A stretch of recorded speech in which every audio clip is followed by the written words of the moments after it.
Mara woke before the sun because the room didn't allow sleep to stretch. The thin walls held every sound the building made. Someone's kettle clicking on. A baby's cough that turned into a small cry. The distant scrape of a chair across concrete. In the winter months, the air always seemed to enter first, slipping under the door with a cold patience, settling on her skin and convincing her that warmth was something you earned only after you worked for it. She lay still for a moment, counting what she had to do by the rhythm of her breathing, as if tasks became lighter when arranged quietly in the dark. The mattress had a soft dip where she slept and a firmer edge where her younger brother, Nico, had curled up sometime after midnight. He was 15 and already taller than she was, but he still folded into sleep like a child when he didn't feel safe. Mara watched his face. His lashes pressed to his cheek, the small crease between his brows that never fully disappeared anymore, and the tenderness that rose in her chest was quickly chased by a familiar fear. Tenderness, she had learned, could become a distraction if she let it. She slid out from under the blanket, careful not to disturb him, and padded across the cold floor. Their kitchenette was a narrow strip of counter, a small sink that stained easily, and a stove that worked only when it wanted to. Mara filled the pot with water from the tap, listening to it cough and sputter, and set it over the flame. The blue fire flickered like it was uncertain of itself. She waited, hands wrapped around her own elbows, staring at the chipped tile that served as a backsplash. It wasn't ugly in the way people imagined poverty to be. There were no dramatic ruins, no theatrical despair, but it was tired, and it carried the kind of neglect that came from knowing no one would notice if you fixed it. On the table, a stack of bills waited like an accusation. The envelope corners were softened from being handled, opened, reread, and placed back down as if the numbers might change if she looked away long enough. Mara didn't touch them yet. She moved through mourning by habit, by choreography.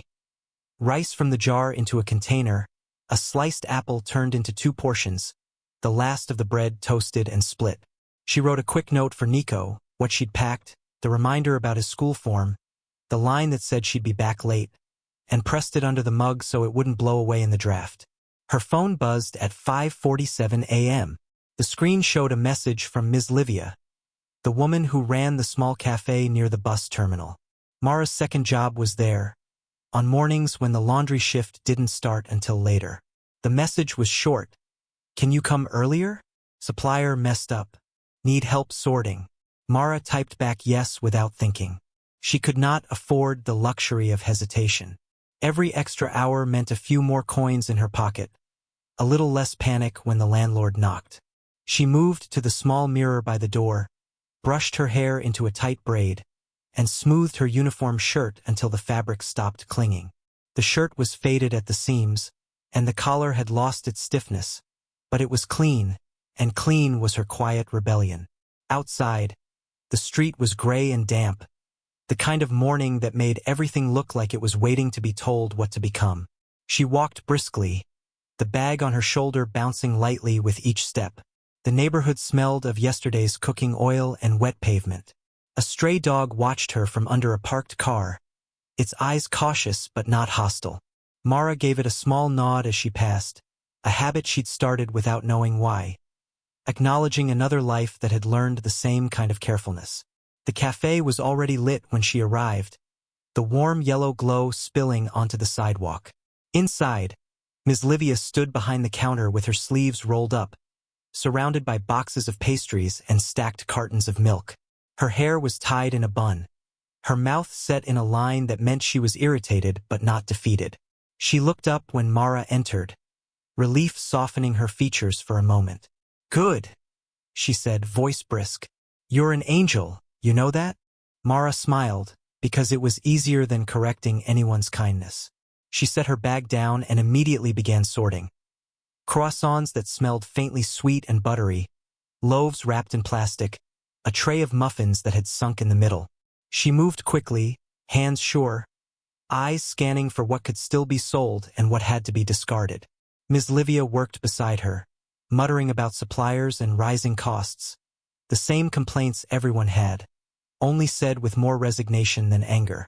The first rush of commuters came around 6:30. Men in cheap suits with coffee-stained cuffs, women with tired eyes and neat hair, students with earbuds, all of them stepping in and out like the cafe was part of a machine that kept the city running.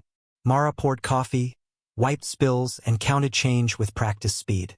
She spoke politely, kept her voice calm, and watched for the customers who tried to slip a coin less than they owed.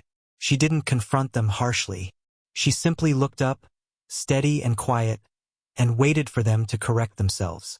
Most did. By 9, her hands smelled of espresso and bread, and her lower back had begun to ache the way it always did when she stood too long. She glanced at the clock and felt the familiar squeeze of time. She still had the laundry shift at 11, and she needed to stop by the pharmacy first to pick up Nico's inhaler refill. The prescription sat folded in her pocket like a fragile promise. Without it, he'd be fine most days until he wasn't. Asthma had a way of waiting for the worst moment. Ms. Livia handed her a small paper bag with 2 pastries inside. "Take these," she said, already turning to wipe down the counter. "For your brother." Mara hesitated, not because she didn't want them, but because accepting anything always carried a strange shame, as if gratitude made you smaller. Then she remembered Nico's face when he found unexpected sweetness in his lunch, and she took the bag. "Thank you," she said softly, meaning it. She left the cafe into a drizzle that had thickened into something steady. The city looked slick, reflective, full of blurred lights on wet asphalt. She pulled her hood up and hurried toward the pharmacy, weaving through pedestrians and dodging puddles. The bus terminal loomed nearby, a concrete structure that seemed to breathe exhaust. People moved under its awning, clusters of umbrellas bumping, shoulders hunched against the weather.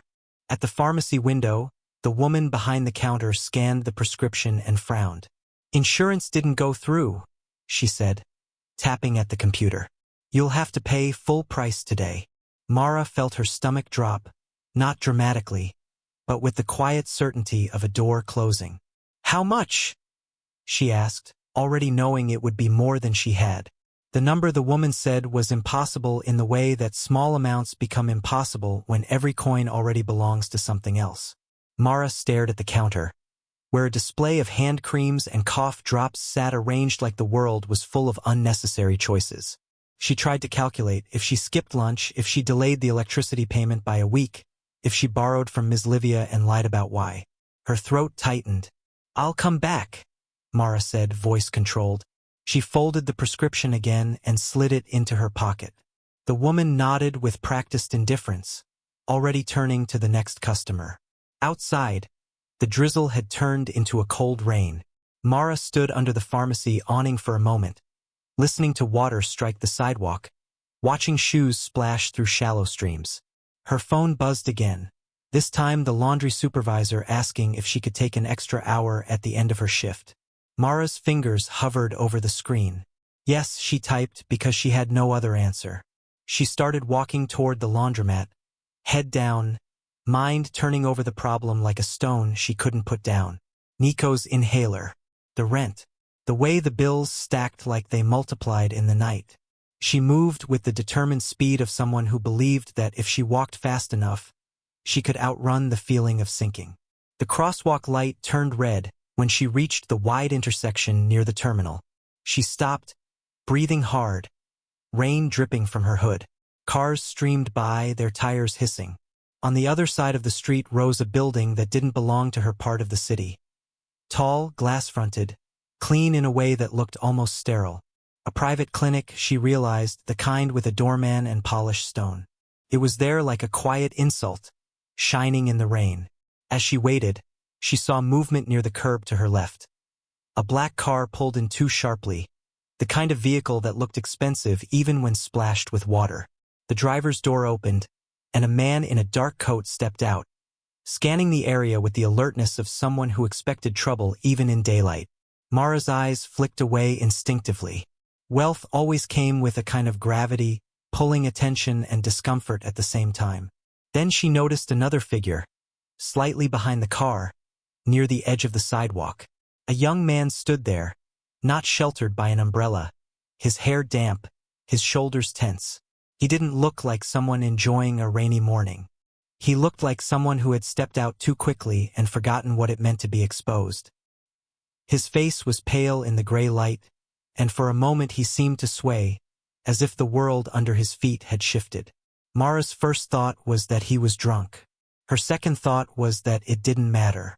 People like that had people.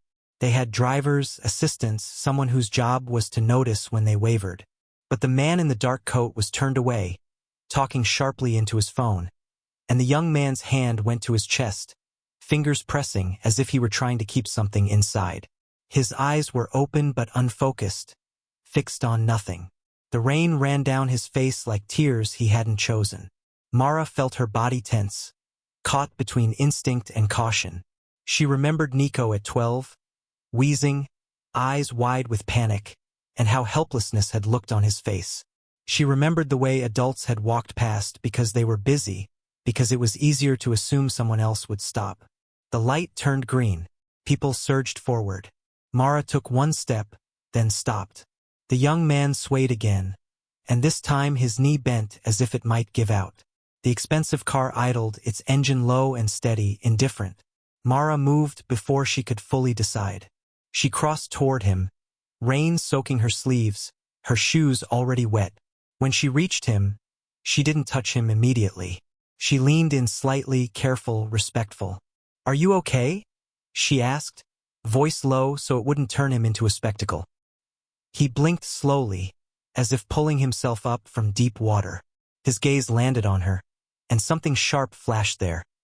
Alarm, irritation, embarrassment. He tried to straighten, tried to act normal, but his breath was shallow. Mara could see the effort it took. "You should sit," she said, scanning for somewhere. There was a low ledge near the clinic wall, smooth stone slick with rain. "Just for a minute." "I'm fine," he murmured, but the words lacked conviction. His hand still pressed to his chest, and his lips had lost color. Mara glanced toward the man in the dark coat. He was still on the phone, back turned, shoulders rigid. The crowd flowed around them, umbrellas bumping, people pretending not to notice. Mara felt a familiar heat rise in her face.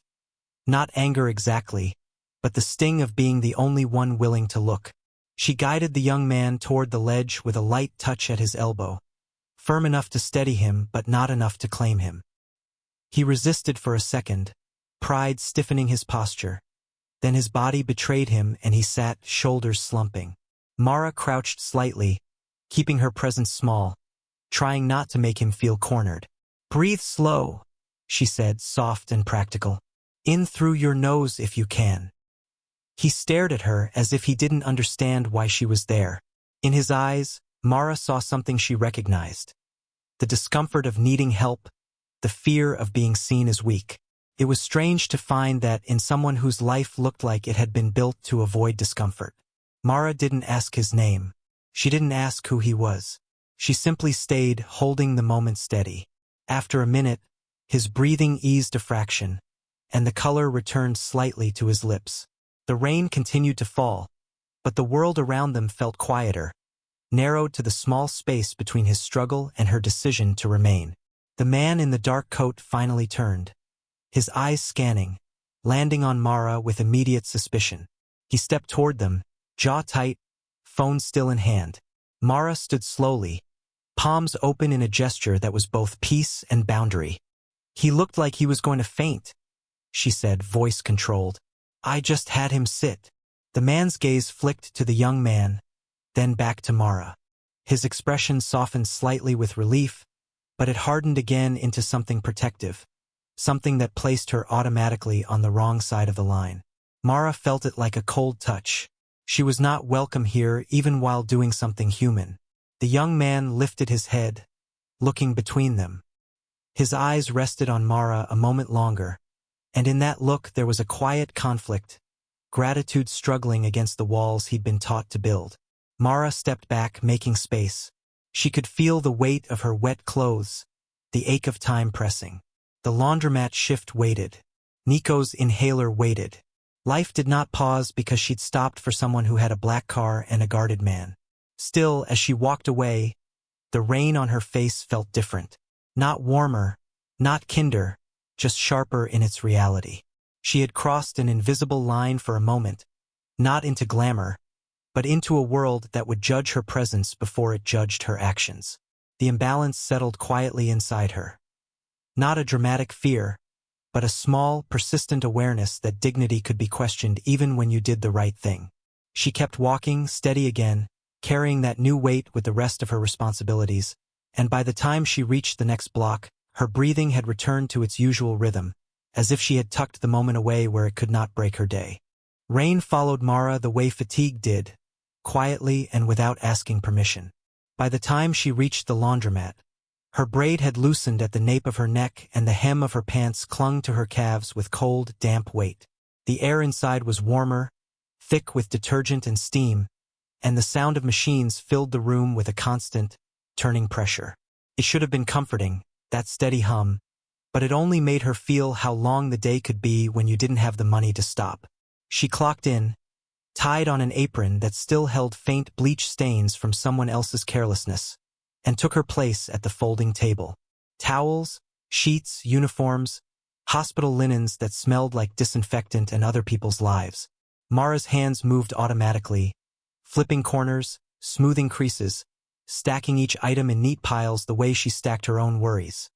Flat, controlled, easy to carry until they became too heavy at once.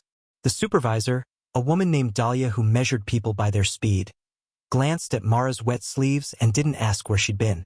Sympathy never kept the lights on. Still, the image of the young man at the clinic wall stayed with her, stubborn as a bruise. It wasn't that she was curious about his name or impressed by the black car. It was the look in his eyes, the confusion that came when someone stepped in without being paid to. Mara had seen panic before, had lived close enough to illness and late notices and empty cabinets to recognize the particular fear of losing control. But she'd expected that kind of fear to belong to people like her, not to someone who moved through the city with an engine idling for him. At noon her phone buzzed, a number she didn't recognize. Mara wiped her fingers on her apron before answering, as if the detergent could stain the sound of her voice. "This is Mara," she said. There was a pause, the kind that suggested someone was deciding what tone to use. "Miss Mara," a man finally replied, crisp and formal. "You assisted Mr. Valen Hart this morning." The name landed in her chest with a dull thud. Hart. Everyone knew the Hart family even if they pretended not to. Their name was on buildings, news articles, hospital wings, scholarship funds. Mara had passed their corporate towers on buses that never stopped there, watching the glass rise and thinking how wealth could look like something clean and untouchable. She swallowed, aware of the laundry machines roaring behind her. "Yes," she said carefully. "He didn't look well. You left before we could thank you," the man continued, as if her leaving had been an inconvenience. "Mr. Hart asked that I contact you. He would like to ensure you are compensated for your time." Compensated. The word stung in a way she didn't expect. Mara felt her cheeks heat, not with embarrassment but with a restrained anger that surprised her. She had helped because a person was swaying on a sidewalk, because it could have been Nico, because people had walked past. Not because she wanted a transaction. "I don't need compensation," she said, keeping her voice even. "I only told him to sit and breathe." Another pause. She could almost hear the man recalculating. "Mr. Hart is not accustomed to unsolicited assistance," he said, as if naming a rare event. "He insists. Perhaps you can meet briefly so we can settle the matter. It would be quick." Mara looked down at the pile of linens waiting for her hands. She could already feel Dahlia's irritation if she stepped away. She could feel the thinness of her wallet, the pharmacy number echoing. She could also feel the invisible line that had been drawn the moment she stood beside that expensive car. The line that said people like her didn't belong close to people like them unless invited for a reason that could be controlled. "Where?" Mara asked, the question escaping before pride could stop it. "The clinic entrance," the man replied. "In 1 hour." Mara ended the call and stood still for a moment, the steam from the machines dampening her face like another layer of rain. She told herself she could ignore it. She told herself she should. But the thought of the inhaler, of Nico's lungs tightening in the middle of the night, made her stomach twist. Refusing money felt noble only when you weren't counting coins at the end of the day.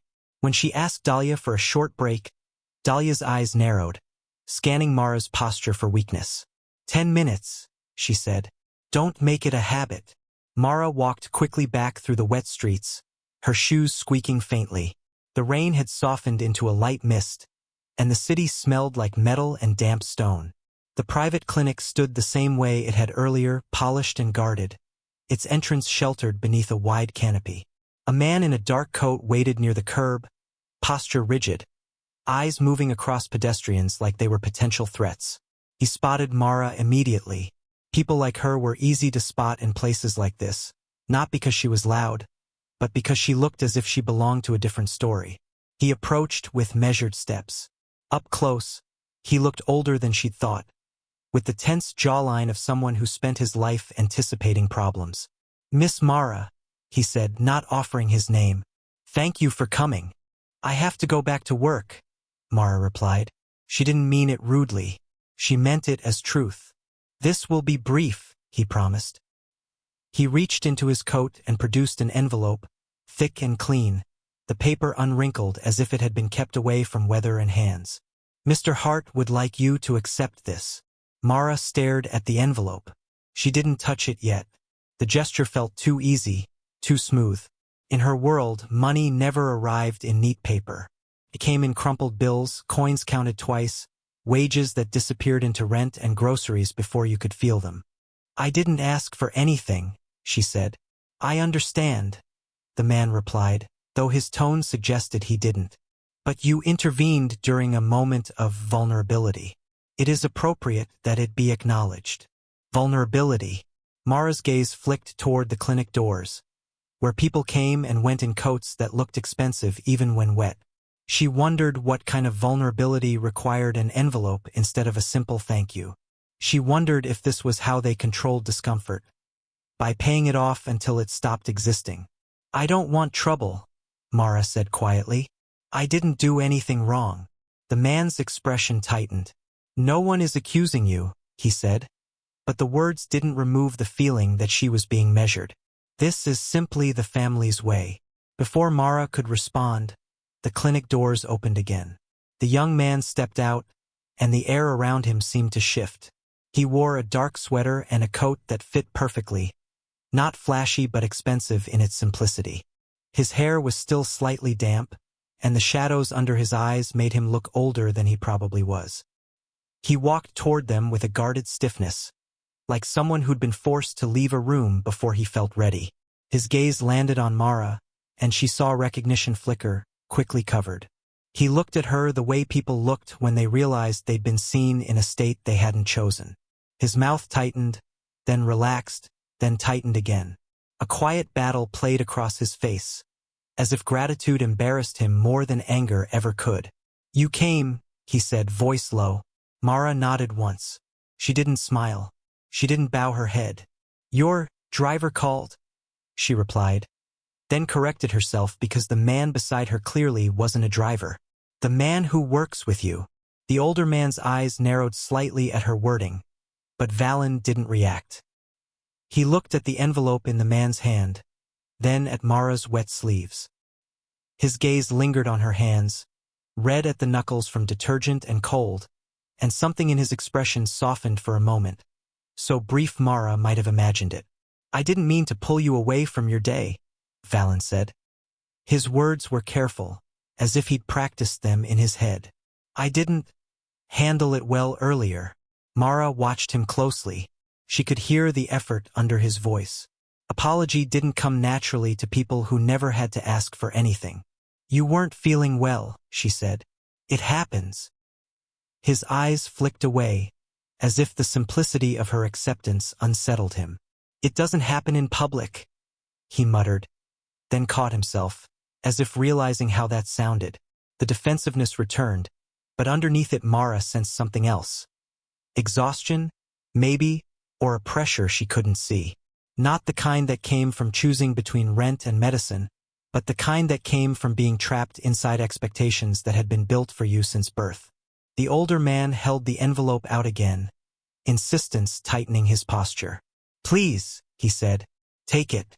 We would prefer this matter closed." Closed. Mara's pride rose, sharp and protective. She didn't like the implication that her help was a loose end. She also didn't like the way her stomach tightened with need. She thought of the pharmacy counter, the indifferent voice, the number she couldn't meet. She thought of Nico's inhaler, the nights he woke gasping and she sat beside him until his breathing steadied. She thought of Ms. Livia's pastries, offered without turning her into a problem to be managed. Mara reached out and took the envelope. The paper was cool and dry in her fingers, too clean for her life. "Thank you," she said, and the words tasted complicated. "I'll use it for something important." Valen's gaze sharpened, as if he wanted to ask what important meant, but he didn't. He nodded slightly, tension still in his shoulders. "You shouldn't have had to stop," he said, softer now. "Not for me." Mara held his eyes, feeling the distance between their worlds like the space between buildings. "People stop when they can," she replied. "Sometimes they don't. Today I did." Valen looked as if he wanted to say more, but whatever lived behind his composure pulled him back. He offered a small nod that could have been gratitude or dismissal, and Mara accepted it for what it was. An imperfect gesture from someone who had learned to protect himself with sharp edges. She turned to leave before the moment grew heavier, before the older man decided she'd taken too long. As she walked away, she felt the envelope against her palm, the weight of it both relief and discomfort. The rain continued to mist the city, and Mara returned to the laundromat with her clothes damp and her heart steadier than she expected. She hadn't been rescued. She had simply accepted a strange form of acknowledgement. By the time she clocked back in, her breathing had settled, and she tucked the encounter into the same place she kept her other truths. Close, quiet, and carefully carried. Back at the laundromat, Mara worked as if the envelope hadn't changed anything, but her body kept reacting like it had. The steam rose in thick, warm breath from the dryers, fogging the windows and softening the street outside into blurred shapes. Yet inside her everything felt sharper. She could feel the paper's clean weight even though it was tucked deep in her bag under a folded shirt and a spare pair of socks. It wasn't the money itself that unsettled her. It was what it represented. The quiet permission to step across a boundary and then be reminded that the boundary was still there. Dahlia watched her more than usual. Mara didn't know if it was because she'd asked for a break or because Dahlia could smell disruption the way some people smelled smoke. When Mara's hands paused for half a second too long on a pile of linens, Dahlia's gaze lifted like a warning. Mara corrected herself immediately, folding faster, smoothing corners until the fabric looked obedient. Work had always been her safest language. It asked nothing personal of her. It let her disappear into usefulness. Yet the encounter kept replaying itself in small, uninvited pieces. Valen's damp hair, the stiff way he stood like he was holding himself together with muscle and will, the older man's voice saying closed as if care could be filed away like paperwork. Mara had spent years being measured by landlords, by supervisors, by strangers who decided what she deserved based on her shoes, her accent, the way she counted coins. That morning, when Valen looked at her hands and seemed to register something beyond the surface, she had felt a strange heat of recognition. Not admiration, not pity, just attention that didn't immediately demand she prove her worth. When her shift finally ended, the sky had cleared into an evening that looked deceptively calm. The streets were washed clean, the air smelling faintly of wet stone and exhaust. Mara walked home with her shoulders tight, as if her body didn't trust relief. Each step made her bag thump lightly against her hip, the envelope inside like a secret she hadn't chosen. She stopped at the pharmacy on the way, because there was no point delaying what her life required. The same woman stood behind the counter, her expression unchanged, as if every customer arrived with the same need and left with the same resignation. Mara placed the prescription down again, and this time when the price was stated, she reached into her bag and pulled out the envelope. Her fingers hesitated. Then she opened it just enough to count. The bills inside were crisp, more money than she'd held in her hand at one time in months. It felt wrong to touch it in a place where shelves of vitamins and glossy advertisements tried to convince people health was a lifestyle choice. She paid for the inhaler refill, watched the woman bag it with quick, detached movements. When Mara stepped outside, The pharmacy lights behind her made the plastic bag look almost luminous. She stood under the awning for a moment, breathing slowly, feeling something loosen in her chest. Nico would be able to breathe. That was not nothing. Still, when she tucked the inhaler into her bag, she also tucked away the discomfort of how it had become possible. At home, Nico was sitting at the small table with his schoolbooks open, but his eyes were fixed on the same page without reading. He looked up when Mara entered, and his face shifted from guarded to relieved in a way that always made Mara's heart tighten. He tried to hide it, tried to look older, but the relief gave him away. "You're late," he said, not accusing, just stating the truth as if it mattered. "I picked up your refill," Mara replied, placing the pharmacy bag on the table. Nico's posture softened immediately. He reached for it with careful hands, like the inhaler was fragile in a way that went beyond plastic. "You didn't have money," he said quietly, because he had learned to track their resources the way some kids tracked sports scores. He didn't like it, but he couldn't stop. Mara took off her jacket and hung it by the door. The fabric smelled faintly of detergent and rain. "I managed," she said. She kept her voice neutral, but she could feel the questions swelling behind Nico's eyes. He studied her, the crease between his brows returning. "How?" Mara set a pot on the stove, turning the burner on with a practiced twist. She focused on the blue flame, on the sound of water starting to fill the pot. "A man I helped today insisted," she said. She didn't say billionaire. She didn't say heart. Names like that did strange things to people, made them feel smaller or more hopeful, and Mara couldn't afford either reaction in her kitchen. Nico didn't press immediately, but his silence was heavy. "Don't let them make you owe," he said finally, voice rougher than his age. Mara turned to look at him. The way he said them was careful, like he was talking about a type of person rather than one specific man. Them meant anyone with power. Them meant anyone who could turn kindness into a leash. Mara's throat tightened with an emotion that felt like pride and grief at once. Pride that Nico understood, grief that he had to. "I won't," she promised, and meant it in the only way she knew how, by staying alert. Later, when Nico went to bed, Mara sat at the table with the bills spread in front of her. She paid what she could, scribbling numbers on scrap paper, watching the envelope's money shrink with each necessary decision. She kept a small portion aside for groceries and bus fare, and she left the rest hidden in a jar behind the flour. The jar was an old habit, a way of making money feel less like it could vanish. When she finished, she leaned back and let her eyes close for a moment. Her body hummed with exhaustion, but her mind refused to settle. Across the city, in a world where rooms were quiet by design and not by exhaustion, Valen Hart stood in front of a window that looked down on streets he rarely walked. The glass was clean enough to make the city seem like a controlled image rather than a living thing. His apartment smelled faintly of expensive wood polish and something floral that came from a diffuser he hadn't chosen. He had changed into fresh clothes, but the discomfort of the day clung to him like dampness that wouldn't dry. He could still feel the moment his knees had weakened, the shock of his own body refusing to cooperate. He could still feel the humiliation of the sidewalk, the rain, the sense of being exposed. What unsettled him more than the physical episode was the way Mara had approached him. Not with excitement, not with fear, not with flattery. She had looked at him like he was simply a person in trouble, which was an experience Valen rarely had. Most people either performed respect or performed indifference. She had performed neither. His father's assistant had reported back that the matter was handled, that the girl accepted the envelope. The phrasing irritated Valen. Sounded too clean, like wiping a spill. He imagined her hands taking the envelope, imagined how they looked. Red knuckles, small marks of labor. The image didn't fit his world.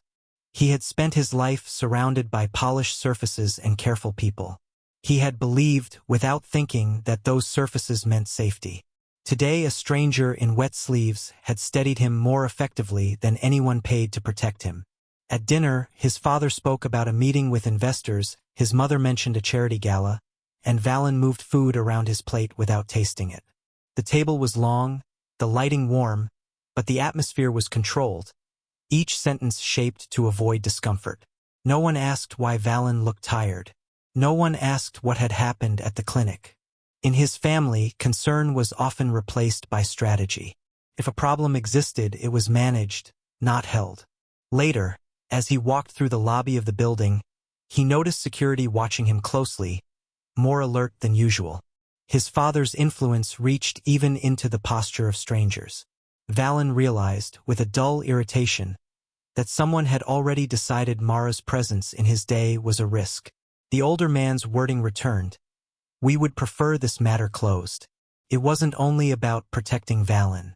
It was about protecting the family's narrative, the quiet rule that nothing and no one unfamiliar should touch them. And outside those controlled walls, Mara's name was already sitting in someone's file, in someone's mind, in someone's quiet observation. A doorman who had seen her near the clinic might mention it. A driver might remember her face. A staff member might wonder why a working girl had been close to Valen Hart at all. Overlap, even accidental, drew attention when wealth was involved. Mara felt it as a faint pressure when she stepped into the stairwell of her building that night, as if the air had shifted slightly around her existence. She unlocked her door, entered the small room, and listened to Nico's breathing from the mattress. The sound was steady, eased by the refill she'd bought. Mara stood in the dim light and let herself feel the day's contradictions settle. Relief braided with discomfort, gratitude tangled with pride. She had been seen, briefly, without being measured, and that had left a mark she couldn't name yet. She didn't romanticize it. She didn't build fantasies out of it. She simply acknowledged the truth as she turned off the light. Two lives had brushed against each other, and neither of them could pretend they hadn't noticed. Mara noticed it first in the way the air changed around her, not in anything anyone said outright. The laundromat was the kind of place where stories traveled faster than clean clothes. People came in with bags of dirty linens and left with folded stacks, and in between they traded small updates the way they traded coins. Quickly, casually, as if nothing mattered until it did. On an ordinary day, Mara could blend into the rhythm of machines and steam, her hands moving steadily, her face calm, her presence useful and therefore tolerated. But that week, usefulness didn't shield her the same way. It began with glances that didn't settle. A woman dropping off a bundle of uniforms watched Mara a little too long, her eyes sliding from Mara's apron to her shoes and then back up, as if measuring an invisible gap. Another customer, a man with a sharp cologne that cut through the detergent smell, leaned close to the counter and whispered something to Dahlia with a smile that didn't reach his eyes. Dahlia's gaze flicked toward Mara, then away again, but the tightness in her mouth stayed. Mara worked through it anyway. She kept folding, kept sorting, kept moving with the quiet speed that had always protected her. The machines rumbled like distant thunder. The overhead fluorescent lights made everyone's skin look slightly tired. The floor was always faintly damp, and her shoes squeaked sometimes when she turned too quickly. It was all familiar. It should have been safe. Yet she felt something restless underneath the routine, like the first tremor before a storm. When Dahlia called her over near the back room, Mara's stomach tightened with an instinct she had learned young. Trouble rarely arrived loudly. It usually came dressed as a conversation. Dahlia stood with her arms crossed, a clipboard pressed against her hip. "You've been stepping out more," she said, not accusing but not neutral either. "It was one break," Mara replied. Her voice stayed calm, but she could feel the heat rise in her neck. "I asked. You said 10 minutes. Dahlia's eyes narrowed. "People talk," she said. "They notice things." Mara waited. She didn't fill the silence. She had learned that people who wanted to accuse you would do it more easily if you gave them words to twist. Dahlia shifted her weight, gaze sharpening. "Someone said they saw you outside the private clinic the other day," she continued, "with one of the Hart cars." The name hit Mara like cold water. Hart. It was the kind of name that could turn ordinary gossip into something dangerous. Mara kept her face still, though her pulse quickened. "I was on my way here," she said. "A man looked like he was going to faint. I helped him sit. That's all." Dahlia's expression didn't soften. "That's not how people tell it," she said, and the words carried the quiet cruelty of someone repeating a rumor without taking responsibility for it. They say you were hanging around, waiting. Mara felt humiliation flare, sharp and immediate, because it wasn't just the accusation. It was the familiarity of it. She had been suspected her whole life, her intentions questioned simply because of where she came from, because of the way poverty made people believe you were always reaching for something. She thought of the wet sidewalk, the way Valen had swayed, the way she'd moved without thinking. She thought of how quickly that human moment could be rewritten into something ugly. I wasn't waiting, Mara said, voice low. I didn't even know who he was until later. Dahlia tapped her clipboard once, as if marking a point in an argument. You should be careful, she said. People like that don't mix with people like us unless they want something. And when it goes wrong, guess who they blame?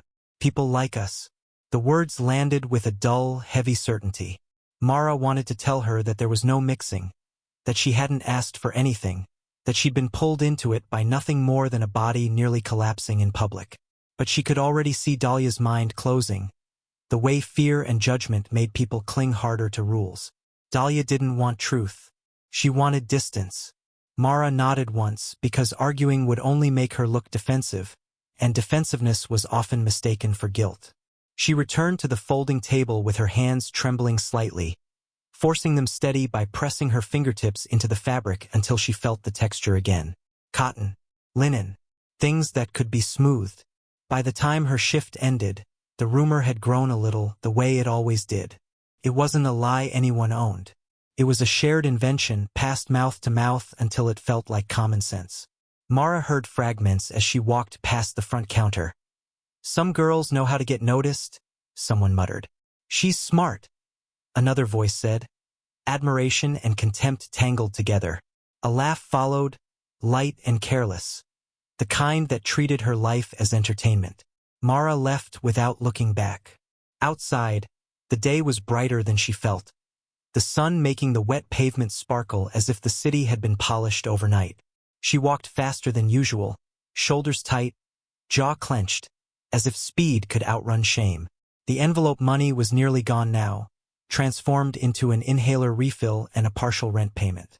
There was no luxury in what she'd done, no profit the way people imagined. Still, that didn't matter. The story wasn't about what had happened. It was about what people wanted to believe.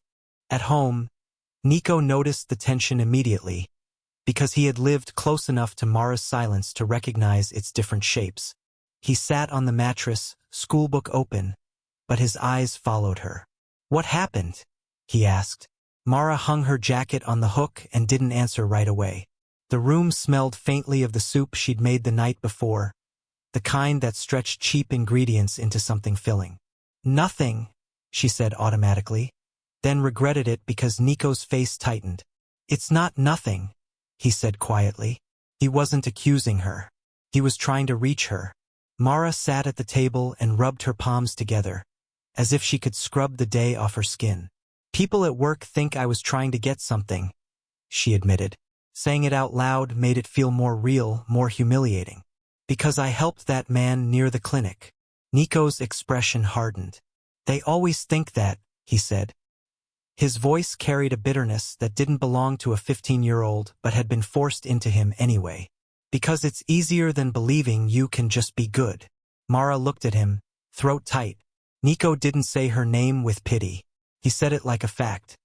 She was good, and the world didn't know what to do with that. The support should have warmed her, but it only made the sting sharper. Being seen by someone who loved her didn't erase the feeling of being misjudged by everyone else. Later that evening, in a different part of the city where windows looked out over quieter streets, Valen Hart sat in the back seat of a car that smelled faintly of leather and expensive cologne. His driver moved through traffic with practiced patience. Valen's phone lay in his hand, screen lit, showing a message thread he hadn't answered. He had typed Mara's name into a search bar earlier, not because he expected to find her, but because the discomfort of not knowing where she fit in his day nagged at him. He found nothing concrete, only the emptiness that came from realizing how many lives existed without leaving a digital trace. At home, he passed through rooms filled with art that had been chosen for impact rather than comfort. His mother's voice floated down a hallway, speaking to someone about seating arrangements for an upcoming event. His father's laughter came from a study where deals were made with calm voices and sharpened eyes. Valen moved through it like someone drifting through a museum, careful not to touch anything. The rumor reached him indirectly, the way bad news in wealthy families often did, wrapped in concern that was really control. In the kitchen, an assistant murmured to another that the girl from the clinic was being discussed by staff, that it might be prudent to ensure she didn't misunderstand her place. The words were quiet, but Valen heard them. He stopped, hand hovering near the counter, and felt something sour rise in his stomach. She didn't misunderstand her place, he wanted to say. She had acted like a person, like the only person that day who hadn't treated him as fragile property. But speaking up would pull him into a conversation he hated, one where his family's image was treated as more important than another person's dignity. He could already picture his father's expression, cool, mildly annoyed, as if Valen's concern would be labeled naive. He could already hear the phrases, "We handle things. We avoid risk. We don't invite complications." Valen carried his silence to his room, where the door closed with a soft click that felt too gentle for the anger he couldn't name. He sat on the edge of his bed, elbows on his knees, and tried to understand why this small overlap mattered. It wasn't romance. It wasn't fascination. It was the unsettling realization that someone outside his world had held him steady without asking for permission, and now that person was being punished for it in ways he had never had to endure. Mara lay in her own small room later, listening to Nico's breathing even and calm. The building creaked softly as neighbors shifted in their sleep. Her phone sat silent beside her. No messages, no explanation, just the lingering weight of being talked about by people who had never asked her what was true. She pressed her hand against her chest and breathed slowly, reminding herself that her life had always required endurance. In the dark, she let herself feel the humiliation without letting it become despair. She hadn't done anything wrong. The rumor didn't change that, even if it changed how people looked at her. She had acted from instinct and decency, and if the world wanted to rewrite it, that was the world's failing, not hers. The thought didn't erase the ache, but it gave it a frame. By the time she drifted towards sleep, the imbalance inside her had shifted into something steadier, a quiet resolve to keep her dignity intact, even when others tried to assign her motives she didn't own. Morning came in thin strips of light that didn't warm anything. Mara woke to the sound of water moving through old pipes, someone upstairs already starting their day with no patience for quiet. She lay still for a moment, listening for Nico's breathing. It was steady, softer than it had been before the inhaler refill, and that alone should have made her feel grateful enough to float through the day. Instead, her chest held a tightness that wasn't about money, not entirely. It was about the way rumors could crawl into your life and sit there like a stain, making even clean things feel questionable. Nico was already awake, sitting on the edge of the mattress with his school pants half-buttoned, his hair sticking up in a stubborn line. He looked older when he concentrated, as if seriousness was something he wore for protection. When Mara handed him a slice of bread with a smear of jam, he ate without speaking much, eyes lowered. He was listening to her in the way he always did, tracking her mood like a weather change. "Dahlia said something?" he asked finally, voice quiet so it wouldn't sound like worry. Mara rinsed a cup in the sink, buying herself a second. The water ran cold at first, then warmed slowly. "She didn't say much," Mara replied. "Just people noticing things." Nico's jaw tightened. "People always notice when they want to blame," he muttered. And the bitterness in his tone startled Mara because it was so familiar, as if he'd learned it from watching adults swallow humiliation until it became their normal expression. Mara turned off the tap and dried her hands carefully. "You focus on school," she said, soft but firm. "That's your job. Let me handle the rest." He looked up, eyes sharp. "That's what you always say," he replied, not cruelly, just truthfully. "And you always handle it alone." Mara wanted to tell him that alone was safer. Alone meant fewer people to disappoint, fewer people to drag down with you. But she swallowed the thought. Nico had carried too much already, even if his hands were empty. She reached out and adjusted his collar, the gesture simple and motherly in a way she hadn't intended to become. "I'm not alone," she lied gently. "I have you." He didn't answer, but his shoulders loosened a fraction, accepting the comfort even if he didn't fully believe it. When he left for school, she watched him from the doorway until his figure disappeared down the stairwell, and the quiet that followed felt too large for their small room.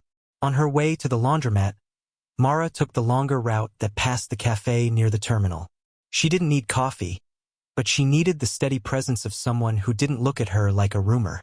Ms. Livia was behind the counter, hair pinned back, moving with her usual brisk control. When she saw Mara, her expression softened. "You look tired," Ms. Livia said, sliding a cup of tea toward her without asking. The steam smelled like chamomile, faintly sweet. Mara wrapped her hands around the cup. "I'm fine," she said out of habit. Ms. Livia gave her the look that older women gave when they'd heard that lie too many times to respect it. "Fine is a word people use when they don't want trouble," she replied. "And you, Querida, attract trouble like you're carrying sugar." Mara's mouth twitched, almost a smile. "I'm not doing anything," she said. "That's often the problem," Ms. Livia answered, leaning closer as if the cafe walls could gossip too. "People don't need you to do anything. They just need a story that makes them feel above you." The words settled into Mara's chest with a strange relief. Hearing someone name it made it less like a personal failure. Ms. Livia set down a small paper bag of day-old bread. "Take this," she said. "Not charity. Inventory management." Mara wanted to refuse, pride rising automatically, but she remembered the empty jar of rice at home, the way groceries disappeared before you could enjoy them. She nodded once. "Thank you," she said, and this time she let herself mean it without shame. As Mara stepped back onto the sidewalk, she noticed a woman standing near the window of the cafe, pretending to check her phone while her eyes tracked Mara's movements. The woman wore a neat coat and held herself like someone used to clean spaces. When Mara met her gaze, the woman looked away quickly, but not before Mara caught the faint tightening of her mouth. Disapproval, curiosity, something that felt like surveillance disguised as coincidence. Mara walked on, a chill threading through her. She told herself it was nothing. People waited for buses, lingered by storefronts. Still, the feeling followed her to the laundromat like dampness that refused to dry. Inside, Dahlia's mood was sharper than usual. The air smelled of bleach and fabric softener, and the machines seemed louder, as if the building itself had grown impatient. Dahlia handed Mara a stack of hotel sheets and avoided looking her in the eye.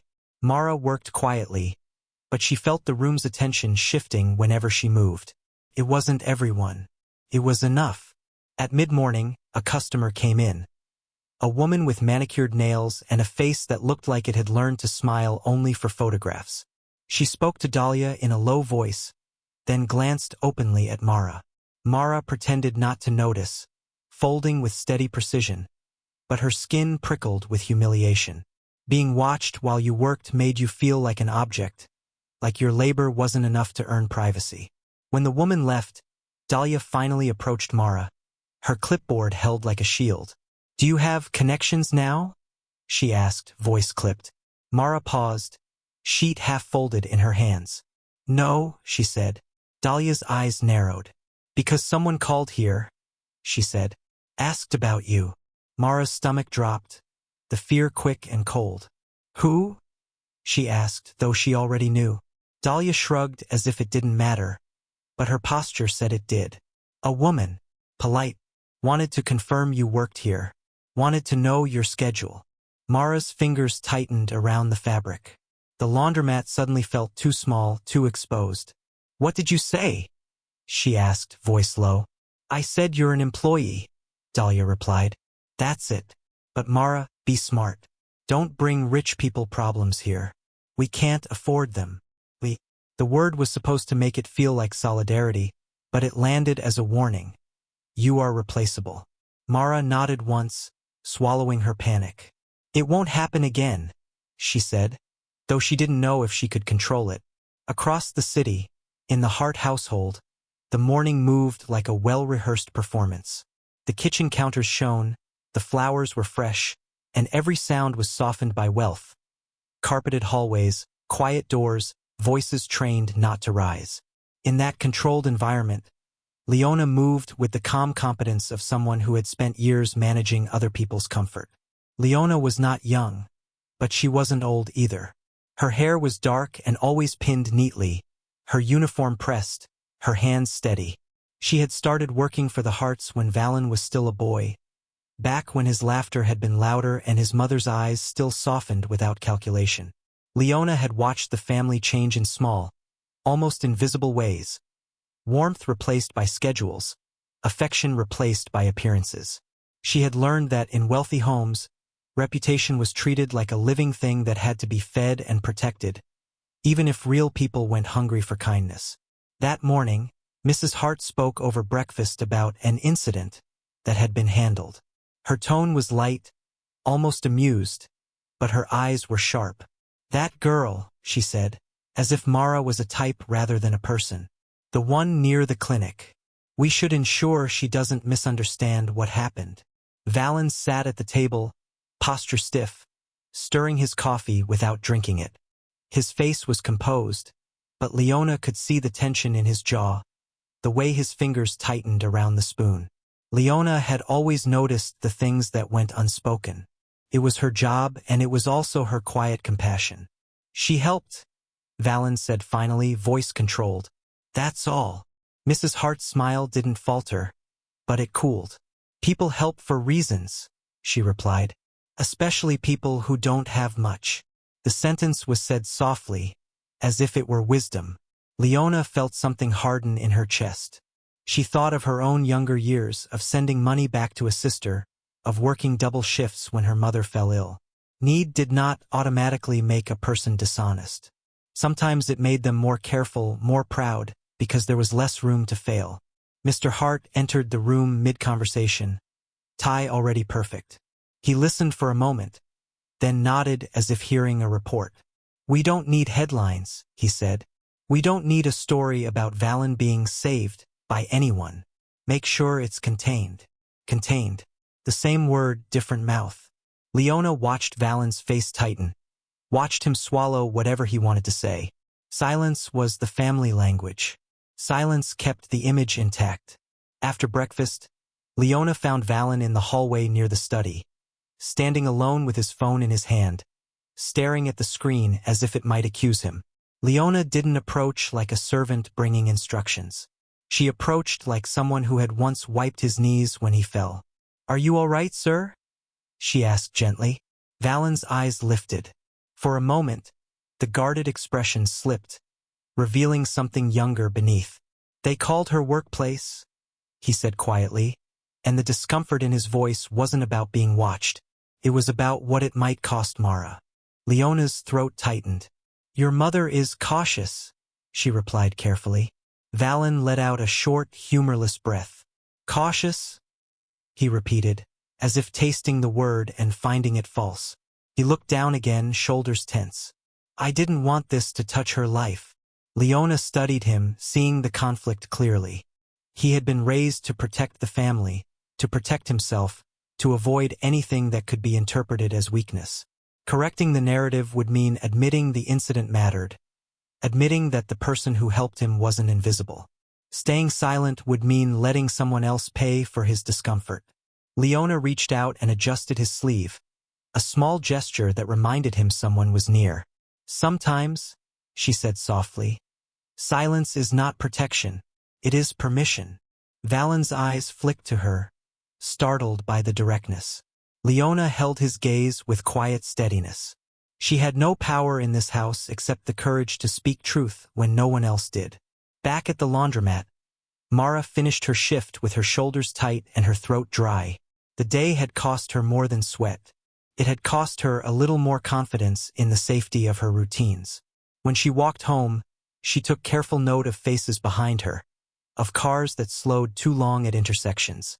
Nothing obvious happened, but the subtle attention remained, like a hand on the back of her neck. At home, Nico was doing homework, pencil tapping lightly. He looked up when Mara entered and immediately read her expression. "They're still talking," he said, not asking because he knew. Mara set the bread bag on the table and exhaled slowly. Someone called my job, she admitted, asking about me. Nico's eyes darkened. From them, he said. Mara nodded. The room felt smaller, the walls thinner, as if the outside world had found a way to press in. She reached for Nico's inhaler on the shelf, checking it the way she checked locks. She didn't want to be afraid, but she also couldn't afford to be careless. That night, as she lay beside Nico's sleeping form, Mara stared at the ceiling and tried to reframe what had happened. Helping Valen had not been a private moment anymore. It had become a thread tied to other lives, other systems, other people's fear of change.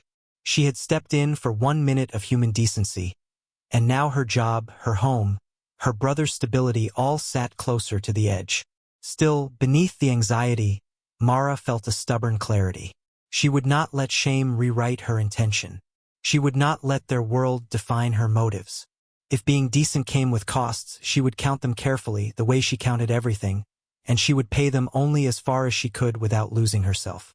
The thought didn't solve anything, but it steadied her breathing, and for that night at least, it was enough. Mara slept lightly, the way she always did when something felt unsettled, and woke before her alarm with the sense that her day had already started without her. The room was dim and close, smelling faintly of detergent from her washed uniform hanging near the door.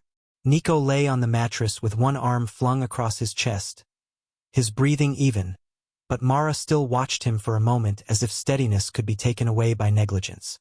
She dressed quietly, braiding her hair tight, pulling her shirt smooth the way she smoothed everything that threatened to wrinkle into chaos. In the stairwell, she heard voices before she saw anyone. 2 neighbors stood on the landing below, their words low but not careful. When they noticed her footsteps, the conversation didn't stop. It only shifted into silence with the sharpness of a door closing.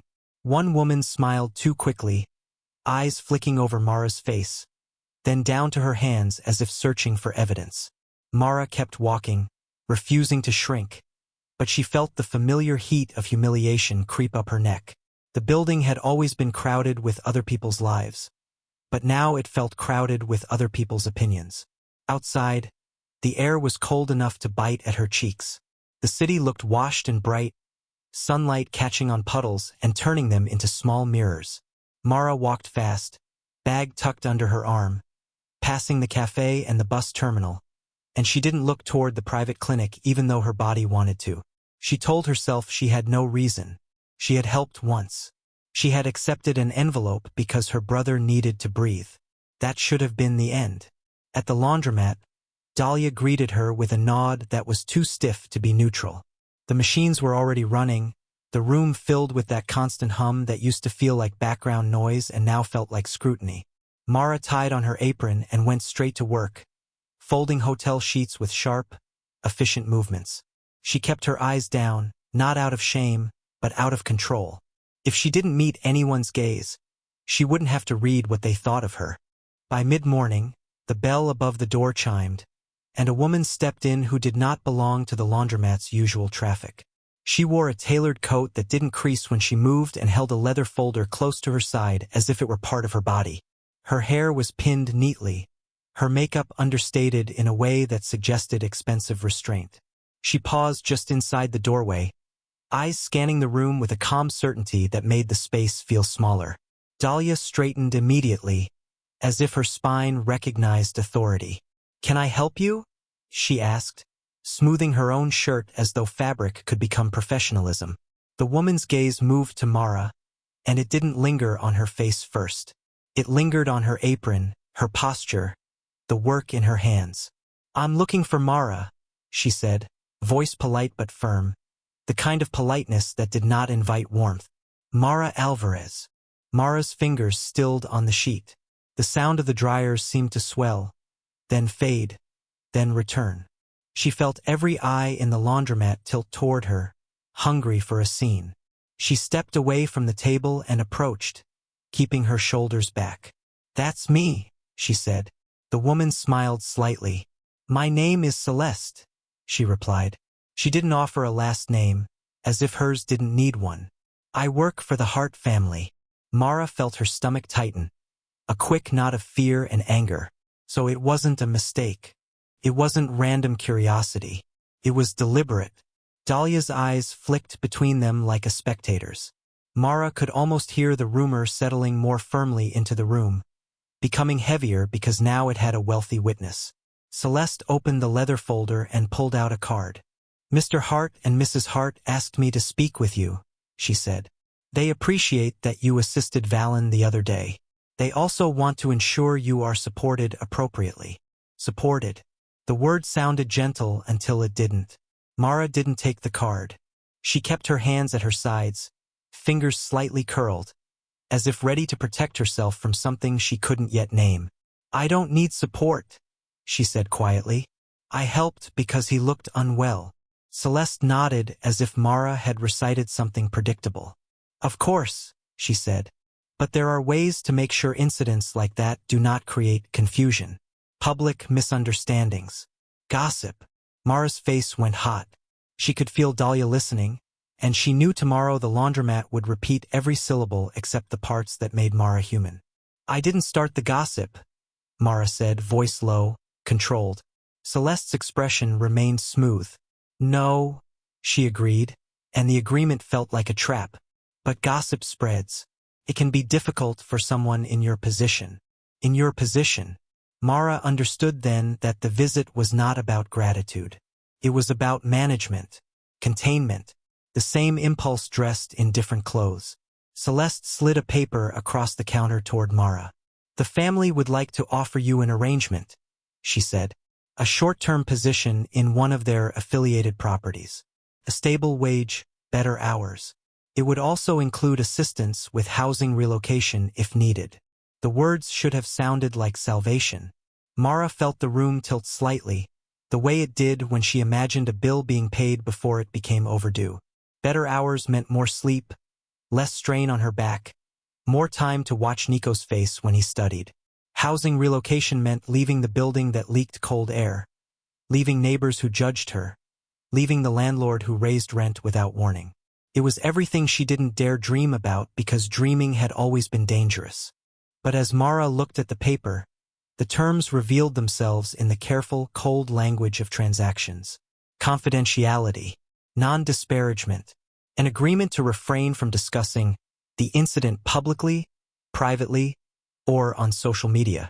Requirements about her conduct, her associations, her representation of the family's goodwill.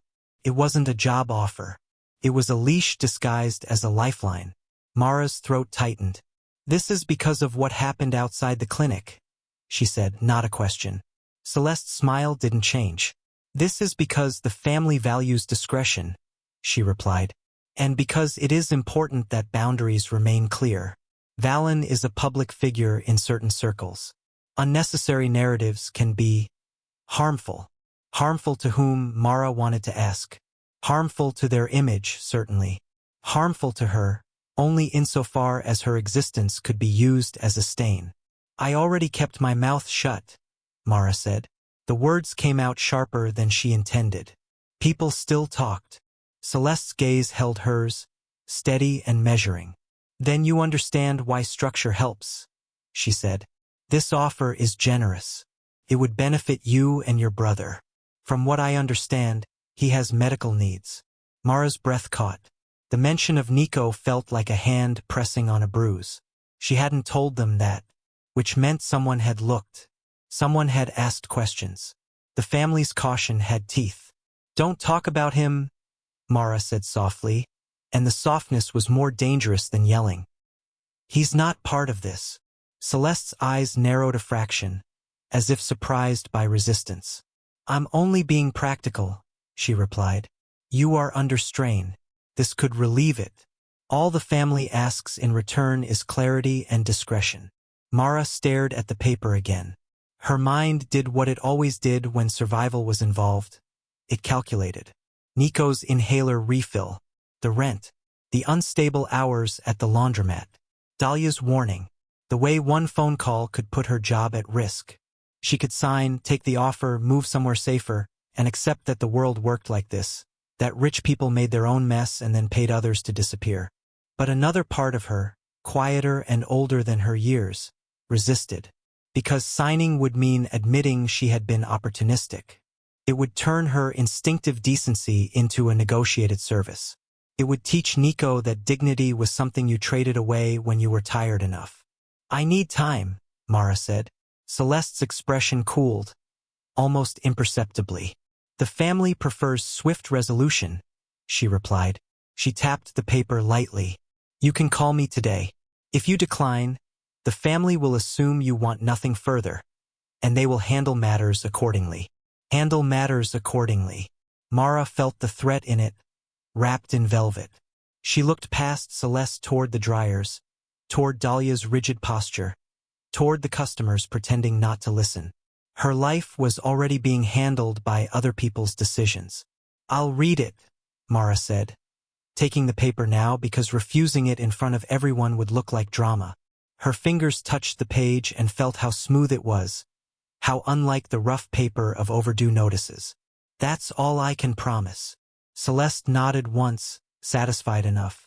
She set her card on the counter as if placing a final seal on the conversation, then turned and walked out. The bell chimed again, bright and innocent, and the laundromat seemed to exhale in her wake. Dahlia approached immediately, voice hushed but sharp. "What did she want?" she asked. Mara didn't answer. She returned to the folding table, her hands moving again because motion was the only thing keeping her from shaking. She could feel eyes on her back, could feel the story reshaping itself in real time. Now the rumor would sound even truer. Mara had connections. Mara was being offered things. Mara was climbing. When her shift ended, she walked home with the paper folded in her pocket like a weight. The sky was pale, the air clean, and the city looked almost forgiving, but Mara felt none of it.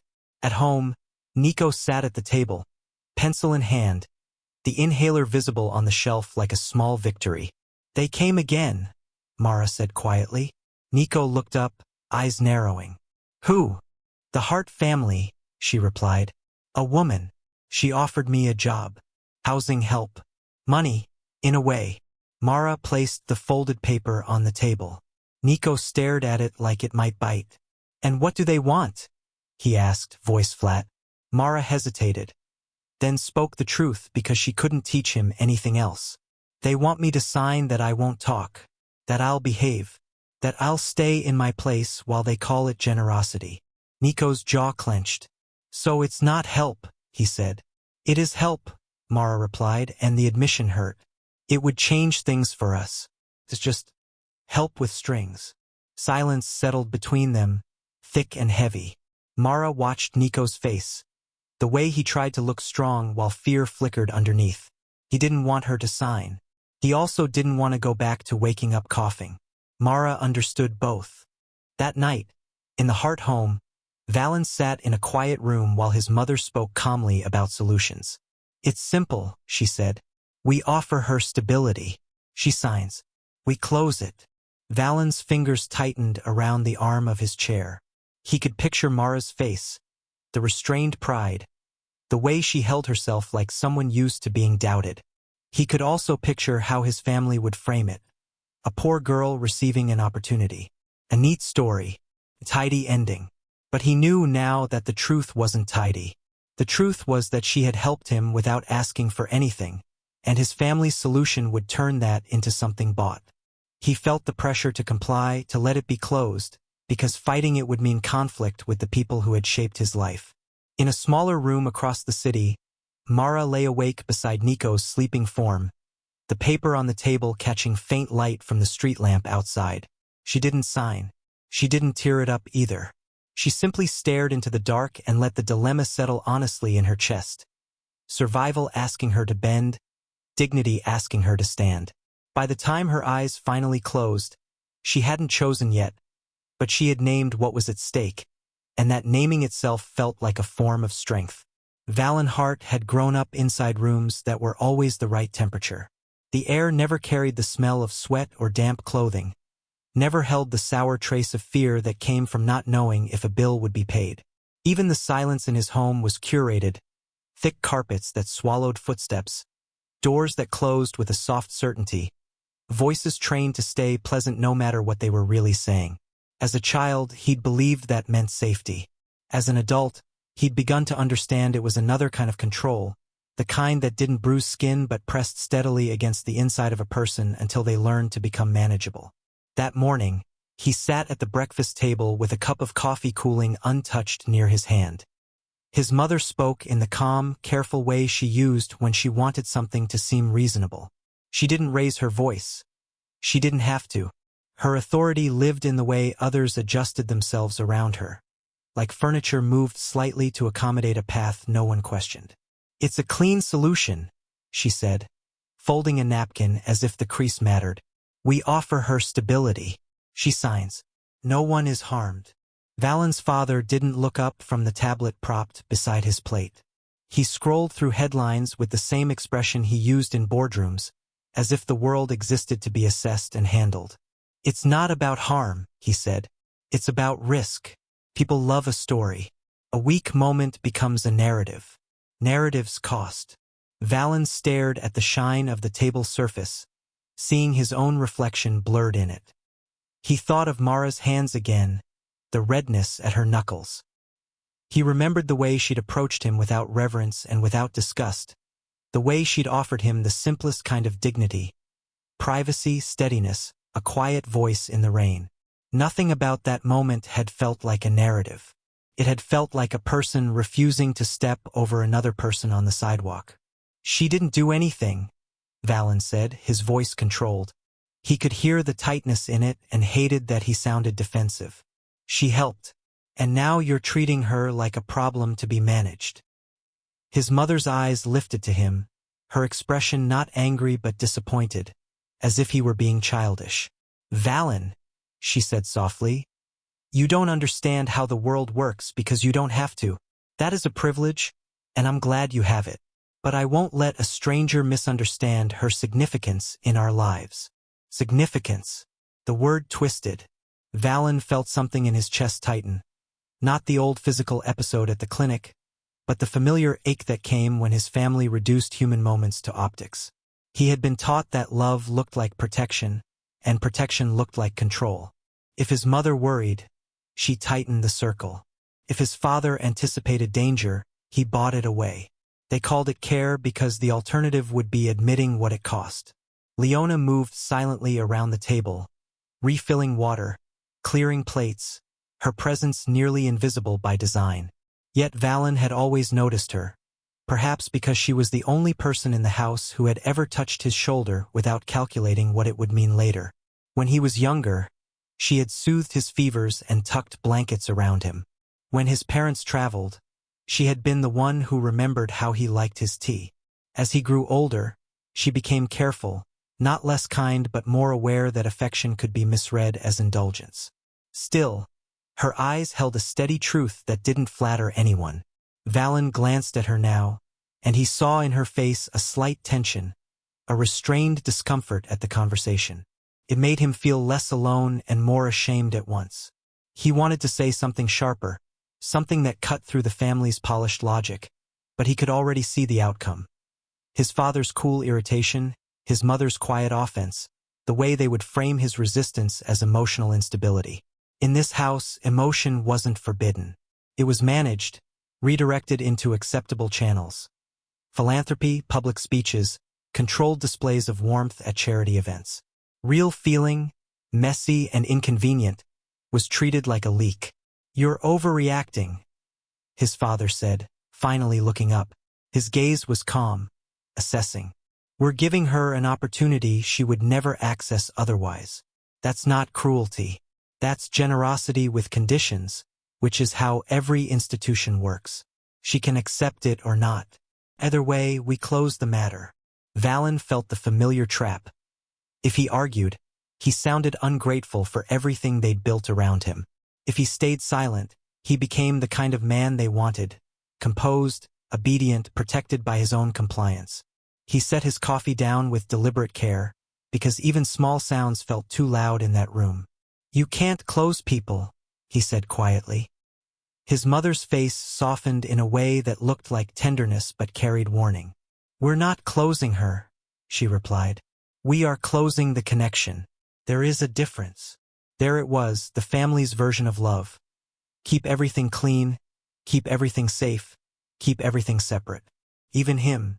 When Valen left the table, he walked through hallways lined with art that had been purchased for meaning, not for joy. The paintings were bold, expensive, always slightly distant, like statements rather than comforts. He went to the back terrace where the air was cooler and the garden was trimmed into obedience. The sky was pale, the city beyond the walls humming with a life he rarely touched. He stood with both hands on the stone railing and tried to breathe through the frustration. He thought about his own childhood, not in dramatic scenes, but in accumulation. The way mistakes had been corrected before he could learn from them. The way his schedule had been packed with tutors and coaches because empty time was considered dangerous. The way his sadness had been redirected into productivity. He remembered the one time he'd cried openly in front of his father after a public embarrassment at school. His father hadn't yelled. He'd simply said, "We don't do that, Valen. We handle it." And Valen had learned, slowly and thoroughly, that being loved meant being shaped. Across the city, Mara sat on the edge of the mattress pulling on her shoes. The paper Celeste had given her folded neatly on the table. The neatness wasn't respect. It was a way of making something restrictive look professional. Nico watched her with eyes too sharp for his age, his school bag at his feet. The morning light caught the dust in the air, making the room look softer than it felt. "Are you going to sign it?" Nico asked, voice flat, like he was bracing for disappointment. Mara didn't answer immediately. She had read the document again late into the night, tracing the language with her finger as if precision could reveal hidden teeth. Confidentiality, conduct, non-disparagement. It was all written in the smooth, neutral tone of institutions that never admitted they were afraid. Mara knew fear when she saw it. Her landlord feared losing control of tenants. Dahlia feared losing customers. The Harts feared losing their narrative. "I don't know," Mara admitted finally. The honesty cost her something because Nico wanted certainty. He deserved it. But Mara had never had the luxury of pretending choices were simple. Nico's jaw tightened. "They're buying silence," he said. "And they're calling it help." Mara looked at him, and in his face she saw the same thing she'd seen in Valen's. Pride fighting need, dignity pressed up against survival. The difference was that Nico's need was visible, urgent, physical. He could wheeze in the night. He could miss school. He could be punished by his own lungs. Valen's need had been quieter, folded into expensive rooms and expectations. Yet need was still need, and Mara recognized the way it made people defensive. She reached out and touched Nico's wrist gently. "Sometimes people offer help the only way they know how," she said. And even as she spoke, she didn't fully believe it. She didn't want to turn the Harts into villains. Villains made stories easy, and easy stories were often lies. She also didn't want to become a savior in anyone's imagination, because saviors were just another kind of object, praised until they were inconvenient. On her way to work, Mara passed the cafe again. Ms. Livia was outside sweeping water away from the doorway, the broom bristles dark with damp. She looked up and read Mara's face like she'd read thousands of customers. "They came again," she said, not asking. Mara nodded once. The sidewalk smelled of wet concrete and stale exhaust. "They offered me something," Mara replied. Ms. Livia leaned on the broom handle, eyes narrowing. "And what did they ask for?" "Silence," Mara said, and the word felt heavy in her mouth. Ms. Livia let out a low hum, neither surprised nor impressed. "Rich people don't give gifts," she said. "They make investments. You're the one who decides if the interest is worth it." Mara walked away with that sentence lodged inside her, sharp as a pin. At the laundromat, Dahlia's glance was colder than before, and Mara understood that the rumor had already become a justification. If Dahlia wanted to cut her hours, this would be the excuse. If customers wanted to treat her like a climber, this would be their entertainment. Her job stability, already fragile, was now connected to a family she hadn't asked to know. Later, in the Hart house, Leona found Valen in his study, staring at his phone again. His posture was rigid, but his eyes looked tired in a way sleep didn't fix. Leona placed a cup of tea on the desk without speaking. The steam rose gently, and for a moment it softened the room's perfect lines. "You're angry," Leona said quietly, not accusing, just naming. Valen's mouth tightened. "They're treating her like a risk," he replied. "Like she's doing something wrong by existing near me." Leona's gaze held his, steady and unafraid. "It's not about her doing wrong," she said. "It's about them needing control. They call it love because that's the only word they allow themselves." Valen's throat tightened, because the truth in that sentence hurt. He rubbed his palm over his face, as if wiping away exhaustion.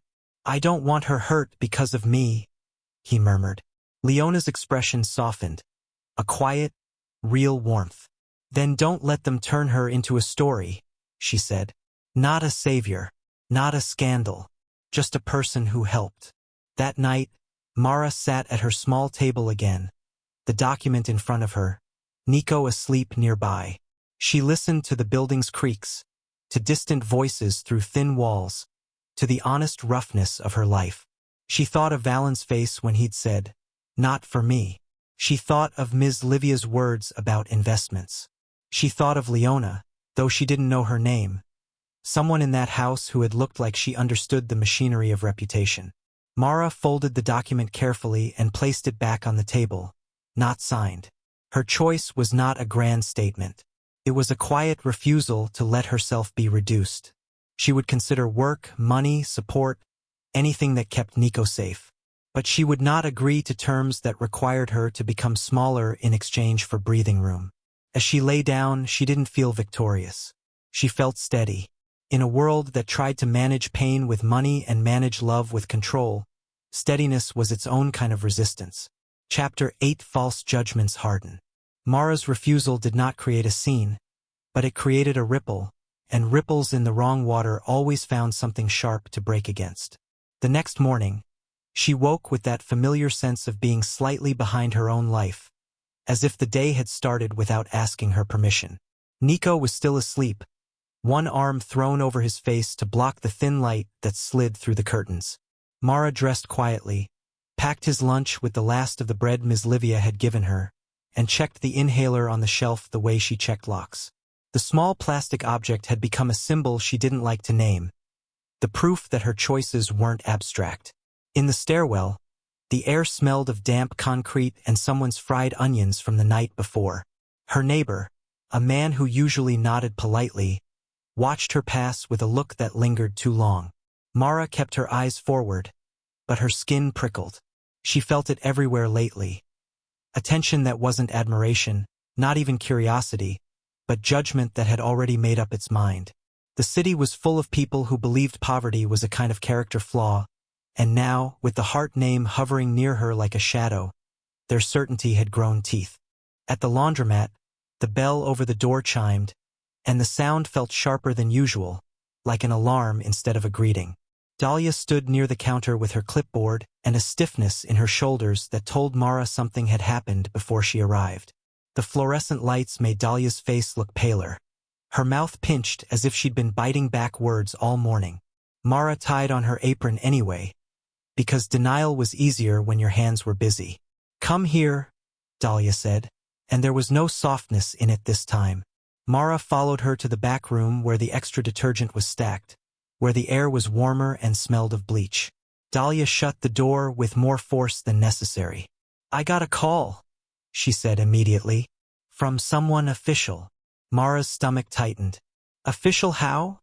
she asked, though she already understood. In her world, official usually meant trouble with paperwork. Dahlia held out her phone, screen facing Mara. An email was open, printed letterhead at the top. Mara couldn't read every word from where she stood, but she caught enough. Hart Group Security Liaison. A formal warning. A reminder that certain individuals were not to be approached, contacted, or discussed. A note about attempts to create association and potential reputational harm. Dahlia's finger tapped the screen like she was pointing at evidence in court. "They said you've been trying to get close," Dahlia said, voice low, almost angry. They said you might be using the situation for attention or leverage. Mara felt heat rise in her face, humiliation so fast it made her dizzy. That's not true, she said, the words coming out steady only because she forced them to. I haven't contacted anyone. They contacted me. Dahlia's eyes narrowed. You think I don't know how this works? She snapped. Do you know what it means when people like that call? It means we get watched. It means customers stop coming because they don't want drama. It means I lose business. Mara swallowed. She could hear the machines outside, the steady churn of work continuing while her life tilted. I didn't ask for any of this, she said. He was going to collapse. Dahlia's expression flickered, almost sympathetic for a second, then hardened again. Sympathy was expensive in a business that survived on thin margins. Maybe, she said, but this is bigger than you. I can't afford to be tied to whatever story they're trying to avoid. Mara's hands curled slightly at her sides. So what are you saying? She asked, though her throat already knew. Dahlia exhaled sharply, as if pushing out guilt. I'm cutting your hours, she said, starting today. And if anything else comes from this, I'll have to let you go. The words landed quietly, almost politely, and that made them worse. Mara felt her chest tighten, not with panic yet, but with the slow pressure of reality. Cutting hours meant less money. Less money meant the rent slipping again, groceries shrinking, Nico's school needs becoming arguments. It meant the fragile balance she held with both hands would start to wobble. I do my job, Mara said, voice hoarse. I don't cause problems here. Dahlia looked away, jaw tight. Problems don't care what you deserve, she said. Go out there, work your shift, and be grateful I'm not firing you today. Mara stepped back into the laundromat as if into a colder room. The customers looked up and then looked away, pretending they hadn't heard anything.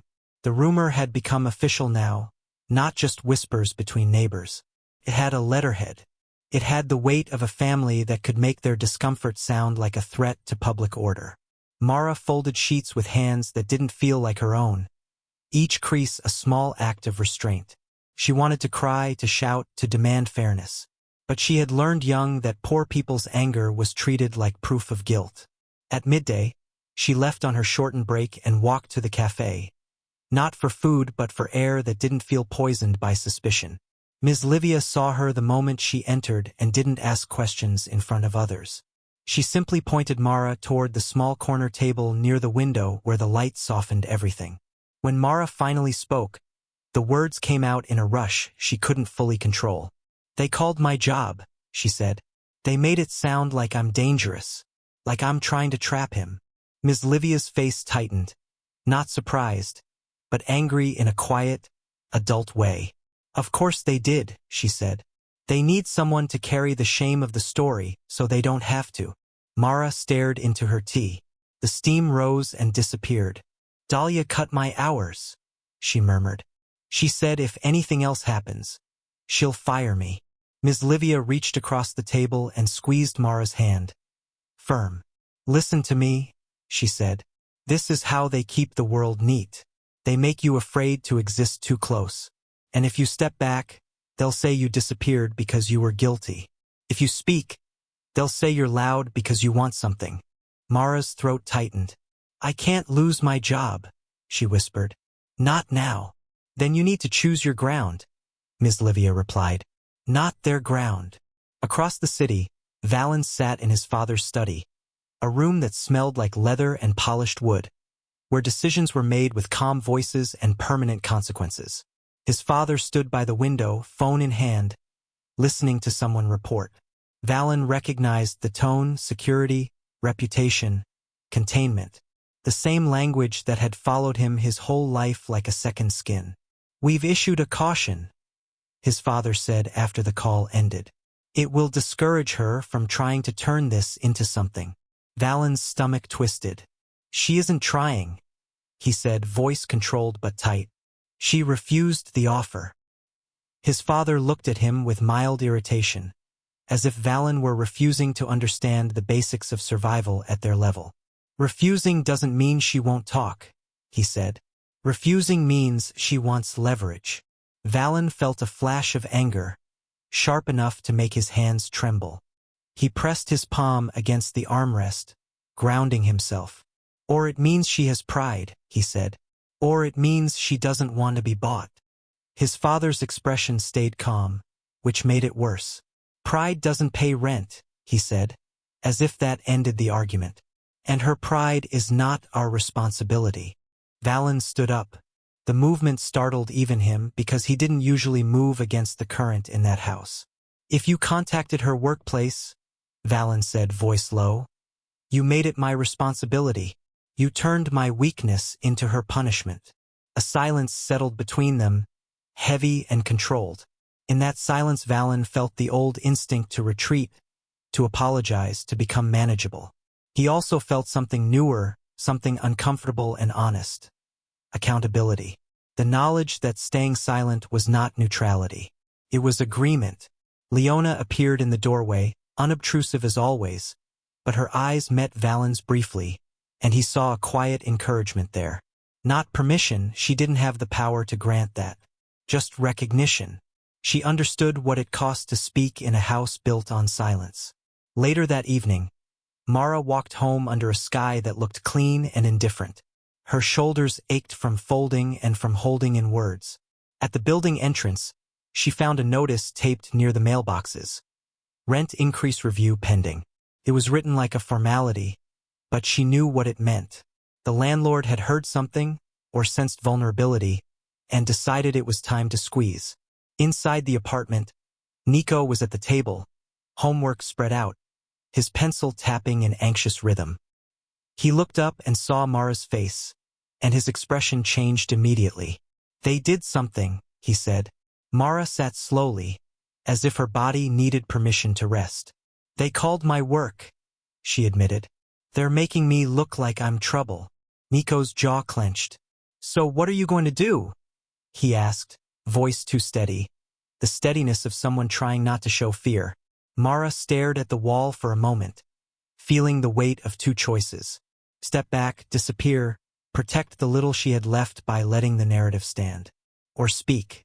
Insist on the messy truth that she had simply helped a person breathe, knowing that speaking might cost her what little stability remained. I don't know yet, she said honestly. Then she reached over and touched Nico's hand, grounding herself in something real. But I'm not going to let them make me ashamed of doing the right thing. Nico's eyes softened, just slightly. He nodded, not because he felt safe, but because he believed her. That night, Mara opened the window a crack despite the cold, letting fresh air cut through the stale warmth of the room. She stood there listening to the city, to distant traffic, to someone's laughter 2 floors down. The world kept moving. People with power kept shaping stories.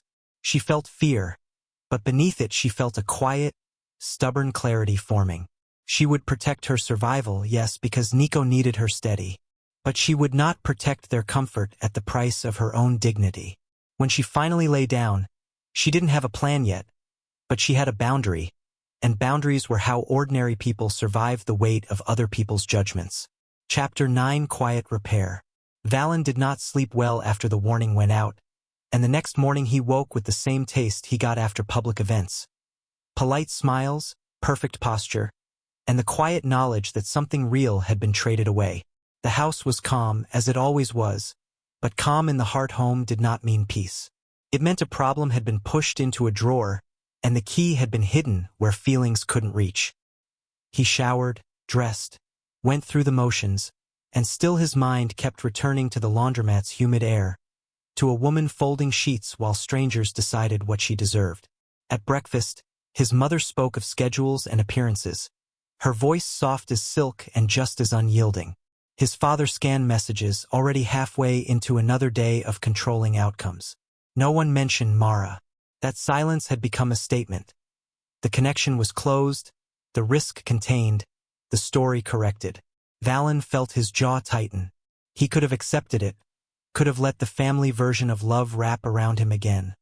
Protective, suffocating, familiar. Instead, he heard Leona's earlier words in his mind, steady as a metronome. Silence is permission. He found Leona in the kitchen after the table cleared, her hands moving efficiently as she sorted fruit into a bowl with the calm of someone who had learned to keep her thoughts private. When Valen entered, she didn't flinch or fuss. She simply looked up, eyes attentive, waiting for him to decide whether he wanted to be honest.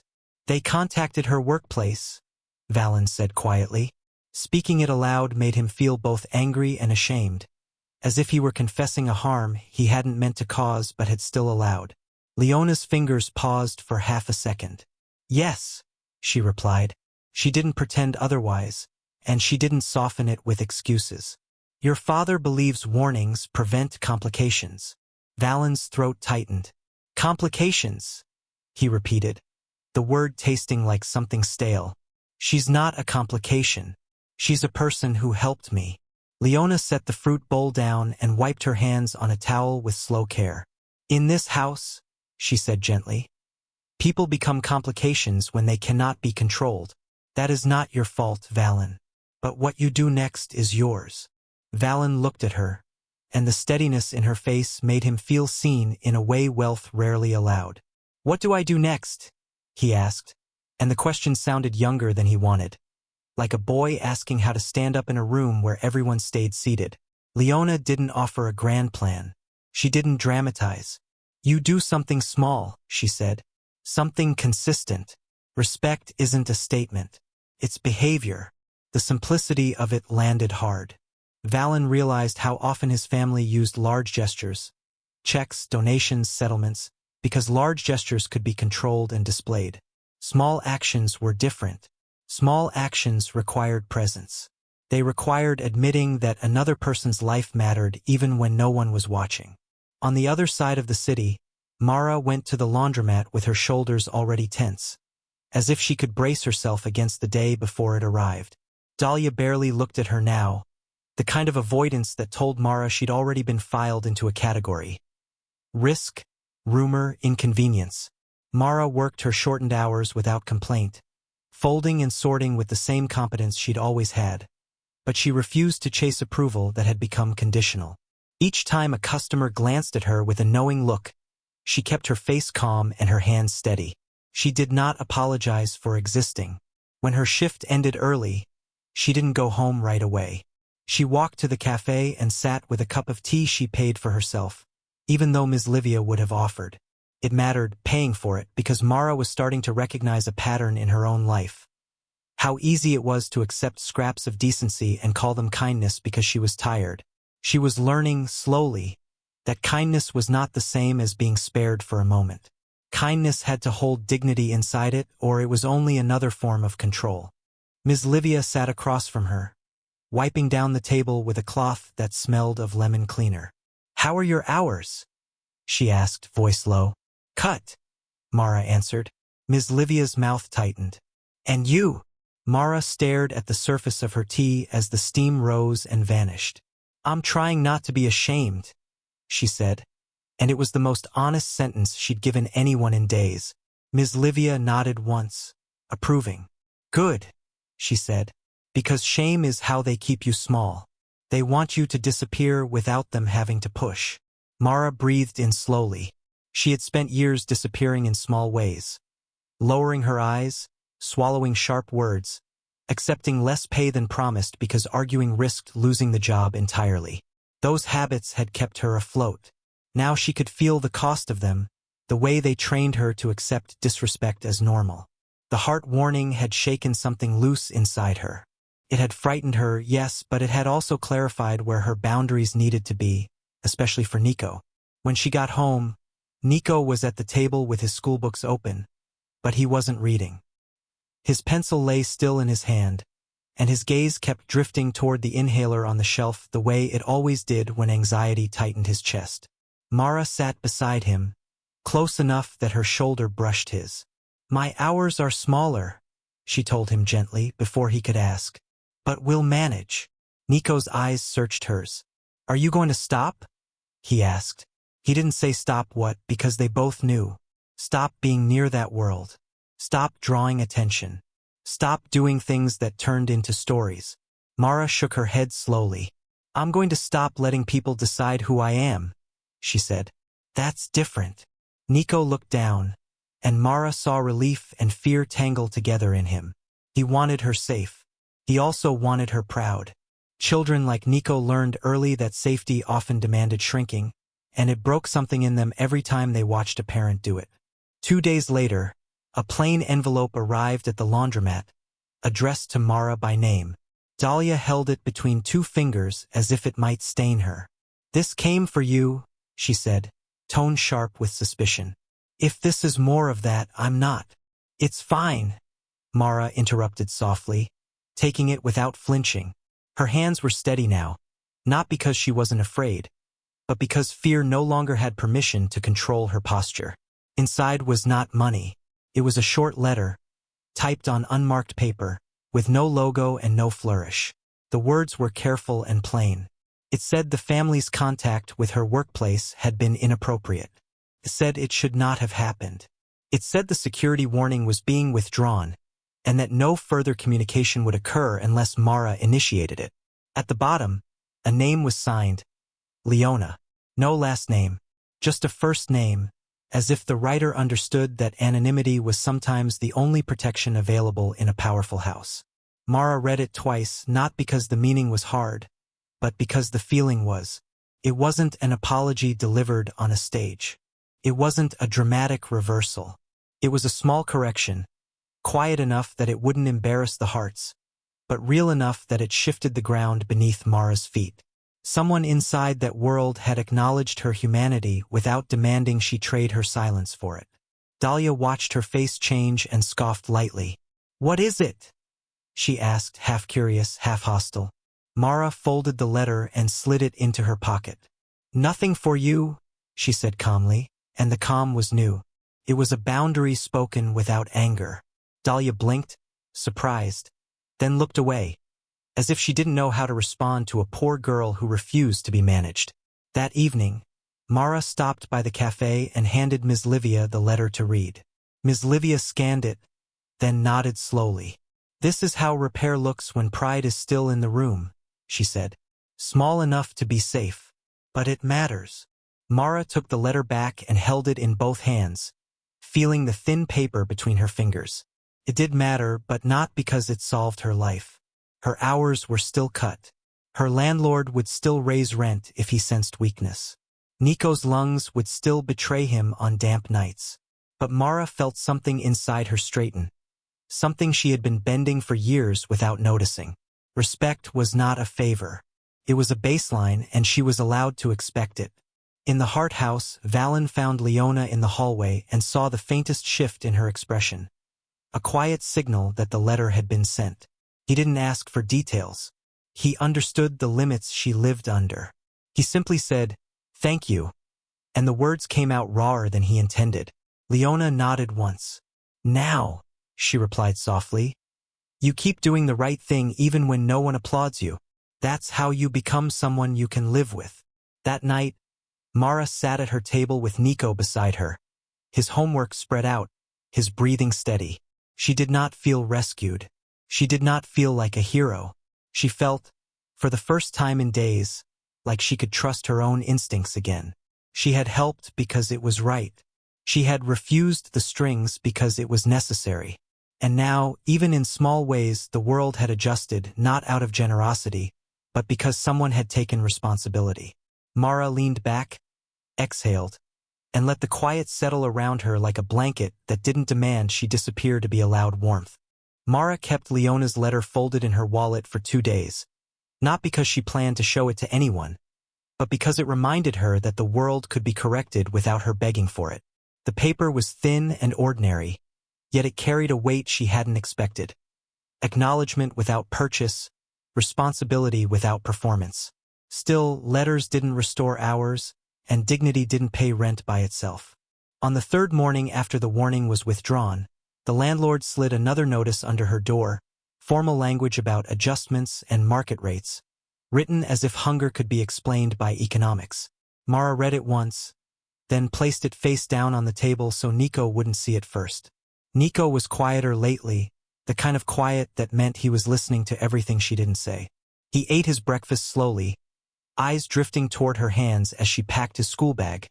checking the zipper twice, making sure the inhaler was inside like it belonged there. His breathing was steady, but his shoulders stayed tense, as if he expected the steadiness to be taken away. Mara recognized that posture. It was the posture of a child who had learned that stability was temporary. "I'm going to talk to Ms. Livia after my shift," Mara told him, keeping her voice casual. Nico looked up. "About work?" he asked. "About anything that keeps us upright," Mara replied. She didn't say rent. She didn't say eviction. She didn't say the way Dahlia's cut hours had turned her days into gaps she couldn't afford. Nico nodded once, pretending to accept the answer, but his eyes held on to her a second longer, silently asking her not to disappear into sacrifice. At the laundromat, the atmosphere had changed but not softened. Dahlia didn't glare anymore, yet she didn't return Mara's hours. Neutrality had replaced hostility, which in Dahlia's world counted as peace. Mara folded sheets with calm precision, refusing to perform gratitude for being tolerated. She had stopped smiling automatically, not out of bitterness, but out of self-respect. She noticed how that small change altered people's behavior. Customers spoke to her more carefully when she didn't rush to prove she was harmless. Near midday, the bell chimed and Dahlia called her name again, but this time her tone was different. Less accusation, more caution. Mara wiped her hands and approached the counter, bracing herself. "There's someone here," Dahlia said, jerking her chin toward the door.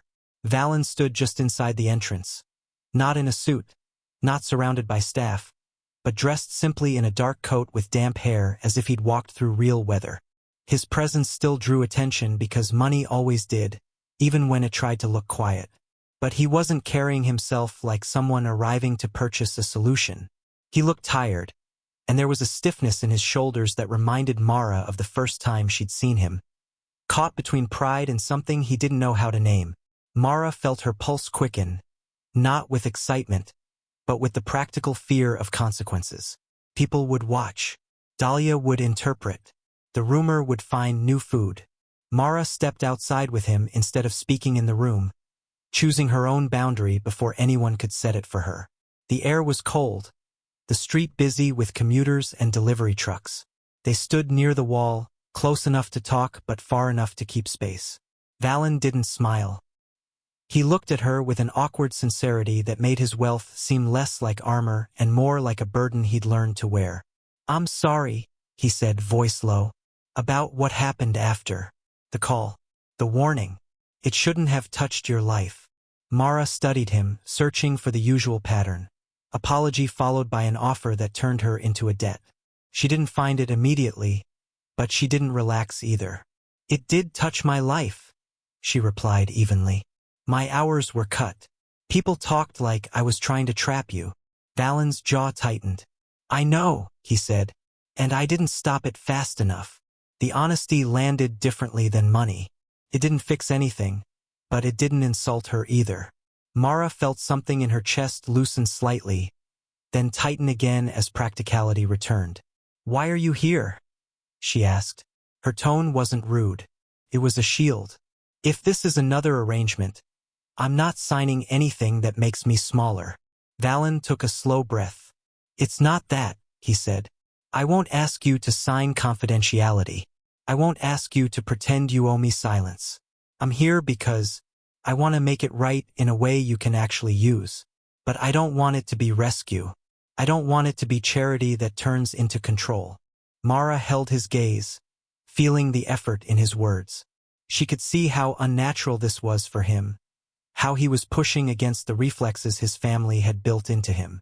The fact that he was trying didn't erase the harm, but it shifted the shape of it. "Then talk plainly," Mara said. "No folders, no threats, no strings hidden in polite language." Valen nodded once. "There's a position open at a community clinic we fund," he said. "Administrative support, real hours, training included. It's not in our home or our company headquarters. It's in a clinic that serves people who actually need it. The director hires. Not my parents. Not me. I can recommend you, but you'd still apply, interview, and decide." Mara felt her breath catch, not because it sounded too good, but because it sounded possible. Real hours meant real predictability. A clinic meant proximity to medicine, to people who understood inhalers and paperwork and the way health could collapse a budget. Training meant a skill, something that could follow her even if she had to leave the city. The offer didn't sparkle. It steadied. And Nico? Mara asked, the question escaping before she could smooth it. She hated how quickly her life narrowed to her brother's lungs. But she would never apologize for that. Valen didn't flinch at the name, and Mara noticed that, too. The clinic can help with consistent care, he said. Not special treatment. Just access. I can't promise miracles. But I can make sure you're not punished for needing basic things. Mara's throat tightened.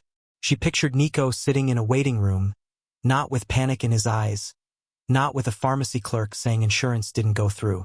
She pictured him being treated like a person instead of a problem. Then she pictured the other side of it. Neighbors whispering that she'd moved up by attaching herself to a heart. Dahlia cutting her off entirely. Nico being mocked at school. A second chance could become another stigma if it arrived in the wrong packaging. What does your family think? Mara asked. Valen's expression tightened in a way that told her the truth without decoration. They think it should be closed, he said. They think this is unnecessary. They'd rather send another envelope. But I'm not doing that. Mara listened to him, hearing the quiet rebellion in his restraint. She understood, in her own way, what it meant to go against the system that fed you. It didn't make him a hero. It made him human, and humans were complicated. I need to be clear, Mara said, voice steady. If I apply, it's because I can do the job. Not because I'm a story you want to clean up. I won't be paraded as proof you're kind. I won't be punished if your mother decides she dislikes the optics again. And Nico doesn't get dragged into gossip because of you. Valen nodded, and this time the nod looked like acceptance rather than convenience. Agreed, he said. If you say yes, it stays professional. If you say no, I won't follow you. I won't send anyone. I'll let it end. Mara felt the ground under her feet shift slightly, not into fantasy, but into a new kind of responsibility. Deciding for herself without coercion. She realized how rare that feeling was. Most choices in her life came with a wall at her back. This one, strangely, did not. She didn't answer immediately. She looked at the street, at people hurrying past with their own burdens. She thought of Ms. Livia's hands pushing bread toward her without humiliation. She thought of Leona's letter, small and plain, correcting a wrong without asking Mara to bow. She thought of Nico's tense shoulders and the landlord's notice turned face down on the table. I'll apply, Mara said finally. Not because it's a gift, because it's work. And because my brother deserves stability that doesn't come with shame. Valen's shoulders loosened, just a fraction. Relief passed through his face. Then he caught it, controlling it the way he'd been trained to. Thank you, he said. Then corrected himself, as if the words didn't sit right. Not for me. For giving it a chance on your terms. Mara held his gaze a moment longer, making sure the boundary stayed visible between them. On my terms, she repeated softly, and the repetition was not defiance. It was self-preservation. When she went back inside, Dahlia's eyes sharpened with curiosity, but Mara didn't offer an explanation. She tied her apron tighter and returned to folding with the same steady hands. Yet something inside her felt different. The future was still uncertain, still expensive, still vulnerable to other people's judgments. But for the first time in a long while, Mara felt the shape of a second chance forming that did not require her to surrender her dignity to earn it. And that, more than any money, felt like the beginning of repair. Valen chose a weekday afternoon because it was the kind of time his family preferred to keep quiet. The Heart Community Clinic had a modest conference room on the second floor with beige walls, a long table that had seen more meetings about schedules than speeches, and a window that looked out over a parking lot where people walked carefully, as if illness trained them to conserve energy. The clinic was funded by the Heart name, but it didn't feel like the Heart world. It smelled of hand sanitizer and coffee that had been reheated too many times, and the chairs were practical rather than impressive. That difference mattered to Mara, because it reminded her that this place existed for need, not for appearances. She sat near the end of the table with her hands folded, posture straight, eyes steady. She wore her cleanest blouse, the one with the small stitch she'd repaired herself near the cuff, and she told herself the repair was a quiet symbol rather than a flaw. On the other side of the room, the clinic director and a few staff members reviewed papers, speaking in low voices. Mara had already done the interview, already answered questions about schedules and computer skills and what she could learn. Today was not her interview. Today was something else that had been set in motion because a story had been told about her, and Valen had decided to correct it where people could hear. Nico had wanted to come, protective in the way teenagers became when they sensed their world might shift. Mara had insisted he stay in school. She didn't want him watching adults weigh her life like it was a public topic. She didn't want him learning that dignity was something you begged for. Still, she felt his presence in her mind, a reminder of the stakes that weren't romantic or abstract. Everything Mara did had a second shadow. What it would mean for her brother's breathing, for his safety, for his future. Valen entered without an entourage, just Leona beside him, her movements calm and contained. He wore a simple coat, but his face carried the familiar tension of someone raised to manage impressions. The room shifted around him the way rooms always did when wealth entered. People sat straighter. Voices softened. Even the air seemed to make space. Mara watched it happen and felt her jaw tighten, not with envy, but with the quiet anger of understanding how power rearranged the world without asking consent. Valen didn't take the seat at the head of the table, though it waited for him like it belonged to him. He chose a chair closer to the middle, putting himself among people rather than above them. It was a small decision, easy to overlook, but Mara noticed it anyway, because she had learned to measure truth through behavior, not speeches. Leona remained near the doorway, hands folded, eyes observant, like a bridge that didn't announce itself. The clinic director cleared her throat, polite and professional. She thanked Valen for visiting and mentioned upcoming funding reviews, the kind of language that kept relationships smooth. Valen listened and nodded at the right moments, but Mara could see he was holding something in his chest like a stone. When the director finally paused, giving him space to speak, the room quieted in that careful, expectant way people got when they sensed an apology might become a performance. Valen's gaze moved to Mara, not lingering like ownership, not avoiding like shame. He looked at her as if she were an equal participant in the room, which was both rare and strangely heavy. "I asked to speak briefly," he said, voice controlled but not rehearsed, "because there has been confusion about an incident involving Mara Alvarez, and I need to correct it clearly." Mara felt heat rise along her neck, the old reflex of being placed under a spotlight she hadn't asked for. She kept her expression steady. This was what she had wanted, truth in front of people, but wanting it didn't make it comfortable. Truth still required standing in a room where others held power to interpret it. Valen continued, his hands resting on the table, fingers still. "I had a health episode outside the private clinic weeks ago. Mara did not approach me for attention. She did not ask for anything. She did not try to create a connection. She helped because I was unwell." His voice tightened slightly on the last word, and Mara understood why. Admitting weakness in public went against everything his family had taught him. "After that, my family's staff acted in ways that caused harm to her. Her workplace was contacted. A warning was issued. That was wrong." The word wrong landed in the room like a real object. It was not softened into misunderstanding or miscommunication. It was named. Mara felt something shift inside her. Not relief exactly, but the sensation of a weight being set down after carrying it alone. She heard a small intake of breath from one of the clinic staff, the kind of sound people made when they realized someone powerful was choosing discomfort over safety. Valen's gaze moved across the room now, including everyone who might repeat what they heard. "I am responsible for what my name does in the world," he said. "I cannot undo the stress it caused, but I can acknowledge it publicly and ensure it does not continue. Mara is here because she applied for a position on her own merit. If she is hired, it is because she earned it, not because she is being compensated, and not because anyone is buying silence." Mara's throat tightened. She could feel eyes on her again, but the quality had changed. Some looked surprised, as if they hadn't expected her to be spoken about with respect. Some looked skeptical, as if respect itself was suspicious. Mara didn't smile. She didn't bow her head.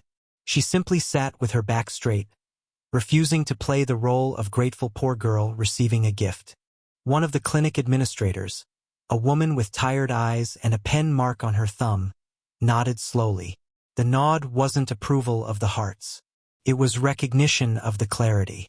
Another staff member, younger, looked uncomfortable, shifting in his chair as if the idea of challenging a wealthy family's narrative made him nervous. Mara understood that fear. People feared disruption because disruption often came with consequences, and not everyone could afford consequences. The director spoke again carefully. "Thank you for addressing it," she said, voice measured. "This clinic has always served the community with dignity. We don't want anyone here treated as a liability." Valen nodded once, and Mara could see the effort it took him not to turn that nod into a performance of humility. He didn't apologize again. He didn't ask for forgiveness. He simply held the line he'd drawn, which was stronger than a speech. After the meeting ended, people began to stand, papers gathered, chairs scraping softly on the floor.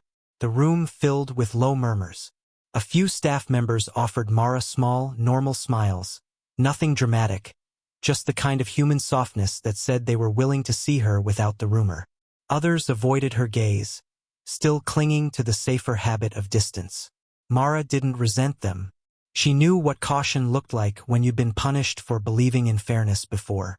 In the hallway, Leona approached Mara with the quiet grace of someone who never needed to announce her importance. "You held yourself well," Leona said softly. Mara met her eyes. "Thank you for the letter," she replied. "It helped more than you know." Leona's expression warmed briefly, then returned to calm. "You helped someone breathe," she said. "You deserve to breathe afterward, too." Valen stood a few steps away, giving them space, as if learning that respect sometimes meant stepping back. When Mara turned toward him, he didn't reach for her gratitude. He simply waited, face serious. "I didn't want to be your lesson," Mara said quietly, because it mattered to say it plainly. Valen nodded, absorbing the sting without deflecting it. "I know," he replied, "but I needed to learn anyway." Mara exhaled slowly, feeling the corridor's cool air fill her lungs. "Then keep learning without making me pay for it," she said. "I will," Valen answered, and his voice held something steadier than promise. Intent. When Mara left the clinic, the afternoon light outside was pale and ordinary, the parking lot full of cars that weren't polished or impressive. She walked to the bus stop with her shoulders still tense, but the tension had changed shape. It wasn't the tightness of being trapped in someone else's story. It was the tiredness that came after standing upright for a long time. On the ride home, she watched the city pass by, glass buildings in the distance, then older neighborhoods, then the familiar worn corners of her own streets. She thought of Nico waiting for her later, of homework and dinner and the landlord's notice still face down on the table. Nothing had been magically fixed. Her hours were still uncertain until a hiring decision came through. Money was still a tight rope. But something essential had been returned to her, the right to be known for what she had actually done. By the time she climbed the stairs to her apartment, Mara felt a quiet steadiness settle in her chest. She hadn't been rewarded for suffering. She had been recognized for integrity, and recognition, when it was honest, didn't make her smaller. It made her clearer to herself. She opened the door, stepped into the room where Nico's life waited, and let that clarity become part of her ordinary courage. Mara's first week at the clinic did not feel like a movie turning point. It felt like learning a new bus route in the dark, counting minutes between transfers, arriving with her shoulders already tight because she still expected something to go wrong. The Heart Community Clinic sat between a discount grocery and a small pharmacy with sun-faded posters in the window, and every morning the sidewalk outside carried the slow shuffle of people who measured their energy in careful steps. Mara arrived early, not to impress anyone, but because being early was the only way she knew to protect herself from chaos. She wiped down the front desk, learned the phone system, memorized where the forms were kept, and discovered that stability was not a single gift you received, but a set of habits you defended. The clinic didn't treat her like a headline. The director introduced her simply as the new administrative assistant, and the staff responded the way working people responded when they recognized another working person. With small nods, quick instructions, quiet jokes that didn't ask for her story. Mara found comfort in that ordinariness. It let her be competent without being explained. Her hands, so used to folding sheets into obedience, learned to organize patient files, confirm appointments, and speak calmly to people whose voices trembled from pain or fear. Some days she went home with the scent of disinfectant clinging to her clothes instead of bleach, and she realized she preferred it. The work was still tiring, but it didn't make her feel invisible. The money wasn't sudden wealth. It was just enough to stop the constant emergency calculations. Mara paid the landlord's increase without begging, and though it felt wrong to feed his greed, it felt right not to let him smell desperation. She didn't move right away. Relocation took time, and she refused to trade one fragile situation for another out of panic. Instead, she did what she had always done, only with slightly steadier ground beneath her. She planned. She set aside a small amount each week, bought groceries that weren't only the cheapest, and replaced Nico's worn backpack strap before it tore completely. When she handed him a new inhaler refill without flinching at the price, she saw his shoulders loosen as if his body had been holding its breath alongside his lungs. Nico adjusted in his own quiet way. He didn't become suddenly cheerful, and Mara didn't expect that. He had lived too long with the sense that life could change overnight. But he began to stay after school for tutoring without worrying about bus fare, began to focus in class without constantly scanning for the next crisis at home. One evening, while Mara stirred soup on the stove, Nico sat at the table and showed her a graded test without pretending it didn't matter. The paper wasn't a miracle. It was a small proof that stability could create space for effort to become something. Mara took it in her hands, looked at the score, and felt the kind of pride that didn't need applause. At the laundromat, Dahlia didn't apologize. She simply stopped calling Mara's name into corners and stopped looking at her like a threat.